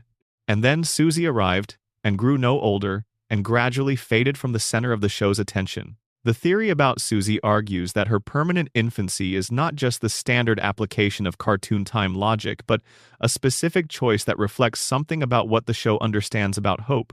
Susie was born as hope. She arrived at a moment when the show had established that the Swanson marriage was in genuine trouble, that Joe's character had been diminished by his treatment across the seasons, that Bonnie's dissatisfaction with her life had reached a level where it required narrative address. And Susie's birth resolved nothing. The marriage did not repair itself. Joe continued to be treated as a figure of diminishment rather than respect. Bonnie continued to be depicted as fundamentally unsatisfied. Hope arrived and remained exactly as it arrived, unchanged, not yet capable of the things it was supposed to make possible, permanent in its potential and permanent in its unrealized state. Susie Swanson has been an infant for as long as the show has existed in its post-Season 7 form. She will, if the show continues on its current trajectory, remain an infant through its eventual conclusion. She will never grow up. She will never become the thing that her birth suggested she might become. The hope remains, intact and unrealized, exactly where it was placed. This is, in the framework of these theories, one of the show's most honest depictions of what hope actually does in the context of a life that is not progressing the way it was supposed to. Hope does not disappear. It does not resolve. It stays, present and potential, and never quite arriving at the thing it was pointing toward. For as long as the situation that produced it continues to be the situation, Susie Swanson is hope in its most accurate form, alive, real, genuinely there, and permanently unable to become what it was born to become because the world around it has not provided the conditions that becoming would require. Bonus section: The Drunken Clam and the Mythology of the Male Friendship. The Drunken Clam, the bar where Peter and his friends gather across the show's entire run, has a specific and underappreciated role in the theoretical landscape of the show. It is the one space in the world of Family Guy where the characters are consistently and reliably themselves, where the performances they maintain in other contexts, Peter as father, Joe as officer, Quagmire, as whatever Quagmire is in the context that require him to be a public-facing person, are relaxed enough to allow something more unguarded to surface. The bar is the sanctuary. Every culture has one, the space set apart from the demands of ordinary social performance, where a specific kind of honesty becomes available. In the bar, you say the things you would not say at the dinner table or in the workplace.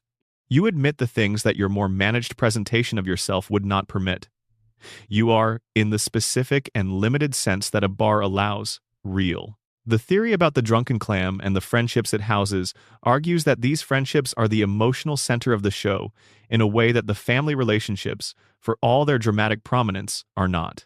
Peter's relationship with Lois is the show's official emotional center. It is the relationship the plots return to, the relationship that structures Peter's identity as a character, the relationship around which the other relationships organize themselves. But Peter's relationship with Joe and Quagmire and Cleveland and later to varying degrees, with the characters who have occupied similar positions, is the relationship where Peter is actually known. Lois knows Peter in the way that a spouse knows someone comprehensively, with full access to the most difficult aspects, with the responsibility of managing what that knowledge means in the context of a shared life. The friends at the bar know Peter in a different way, in the way that people who have chosen each other know each other. Without the obligations and responsibilities that formal commitment imposes, with the freedom to appreciate what is genuine in the other person without having to manage the consequences of everything that is difficult. The bar is also the space where the show most clearly acknowledges what it costs these men to be who they are in the worlds they occupy. Peter's idiocies at home are presented as comedy. At the bar, in the moments when the show slows down enough to let something real emerge from the noise, you can sometimes see what the idiocies cost him, what it means to be Peter Griffin, knowing you are not adequate to what is required, showing up anyway, finding in the company of these specific other inadequate men something that makes the showing up feel worthwhile. Joe comes to the bar despite the depression that his character's diminishment has produced. Quagmire comes despite whatever it means to be what Quagmire is, in a world that periodically looks at him with something less than acceptance. They come back because this specific collection of people in this specific room is the place where the cost of everything else is, temporarily, not the thing that is most present. In the grief theory, the bar is Peter's memory of the thing that made his actual life feel livable, the friendship that was real, that he carries into the constructed world, because losing the family was already too much, and losing this too would have been beyond what the hallucination could sustain. In the purgatory theory, the bar is the space of communion that purgatory allows the relief that makes the process bearable, the evidence that others are in it alongside you, the proof that you are not alone in whatever this is. In either reading, it is the kindest space in the show. The space where the characters are treated with the most grace. The space where, despite everything, something like real affection for them becomes available to the viewer in the way it is not always available elsewhere. The lights of the Drunken Clam are on as often as the lights of the Griffin house. And sometimes, in the right frame of mind, what happens inside it feels more real than almost anything else the show produces. Bonus section: Chris Griffin, the most under-theorized character. Of all the major characters in Family Guy, Chris Griffin has received the least theoretical attention. He is not the subject of major fan theories. He does not appear at the center of elaborate readings of the show's hidden meanings. He exists at the periphery of almost every significant theoretical framework the fan community has constructed, acknowledged as present but not treated as a source of interpretive significance. This neglect may itself be significant. Chris Griffin is the family member who most clearly resembles his father. He has Peter's build, Peter's hair, Peter's general cognitive profile, Peter's taste in humor and entertainment. He is Peter as teenager, which means he is Peter before the specific adult failures that have made Peter who he is, before the marriage, the children, the job, the accumulated disappointments and compromises of adult life. He is the version of the Griffin genetic line in its earlier form, before time and circumstance have done what time and circumstance do. In the grief theory, Chris represents a specific and painful possibility. If the children of the constructed world are approximations of the real children, if Meg's guilt, Stewie's extraordinary capability, and Lois's sustaining presence are all products of Peter's grief, reshaping what was real into what he needs, then Chris's resemblance to Peter is the most direct instance of what the construction is doing. Peter has made a son in his own image. Not the image of what he has become, but the image of what he was before. A Chris who is Peter before the worst of the stupidity calcified into the form it takes in the adult character, before the cruelty that the later seasons impose on Peter as characterization, before the grief that the entire hallucination is constructed to manage. Chris is Peter's way of giving himself back to himself in the form he can bear to remember. Not the current Peter, the earlier one. The one who was just a kid, with his father's face and his father's slow thinking and his father's genuine warmth, before the world had done what it would eventually do. The show does not treat Chris as a significant character because in the show's actual emotional economy, he is not the story. He is the evidence of the story, the visible shape of what the grief has constructed, present in plain sight, meaning something very specific and never identified for what it means. This is how the most important things in any narrative sometimes work. Not the loudly significant elements that demand interpretive attention, but the quiet ones that mean the most to whoever put them there and that sit in the narrative for years, visible to anyone who looks, waiting to be read correctly. Chris Griffin has been in the living room the whole time, wearing his father's face, carrying his father's earliest self through every episode of the show, and almost no one has thought to ask why. Closing ceremony.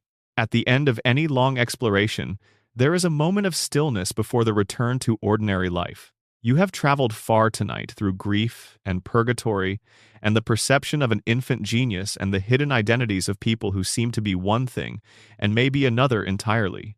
You have followed theories to their conclusions and found that the conclusions open onto new questions, the way conclusions always do when the subject is genuinely deep enough to sustain them. Family Guy has been on television since 1999. The people who watched it in its first episode have aged by more than 25 years since that night. Some of them have had children who are now old enough to watch the show themselves. Some of them have lost people they loved in the time since the show began. Some of them have gone through the kinds of changes that the show's darkest theories, the grief theory, the purgatory theory, describe in their own way. Changes so significant that the person sitting in front of the television tonight is, in some meaningful sense, a different person from the one who watched the first episode. And the show has been there across all of it. Imperfect, declining in quality across many metrics that can be measured, carrying within its later seasons the weight of compromises and wrong choices and the inevitable attrition of creative vision over time. But present. Continuing. The house still standing. The lights still on. The theories we have explored tonight are the evidence of what that sustained presence has meant to the people who have maintained their relationship with the show across all these years. Not just watching, but thinking. Not just consuming, but caring enough to construct elaborate and specific accounts of what the show might be doing that its surface presentation does not fully reveal. That kind of engagement is not passive. It is a form of love, or at least something that functions like love in the relationship between an audience and the work it has chosen to inhabit over many years. The show gave people something to carry. They have been carrying it in the most active possible way, turning it over and examining it from new angles, finding new meanings in it, refusing to let it be finished with them just because it has continued past its peak or moved away from what made them love it originally. This is what the best stories do. Not just the stories that are perfectly executed or consistently excellent, but the stories that are alive enough to sustain this kind of ongoing imaginative engagement, that have enough truth in them, enough genuine human weight, enough unresolved mystery, that the people who love them never quite exhaust what there is to find. Family Guy, for all its flaws and for all the specific ways its later seasons have failed the promise of its beginning, has been alive in this way for 25 years. And the theories are the proof of it. Tell me where you are tonight and what the hour is. I genuinely want to know what part of the world these words have found you in, what time the dark sits around you, what season it is outside your window. If this was the kind of thing you come back for, please subscribe. This channel exists because people like you make space in their nights for this kind of long, slow, careful walk through things that are worth thinking about. The Griffin House will be there when you wake up.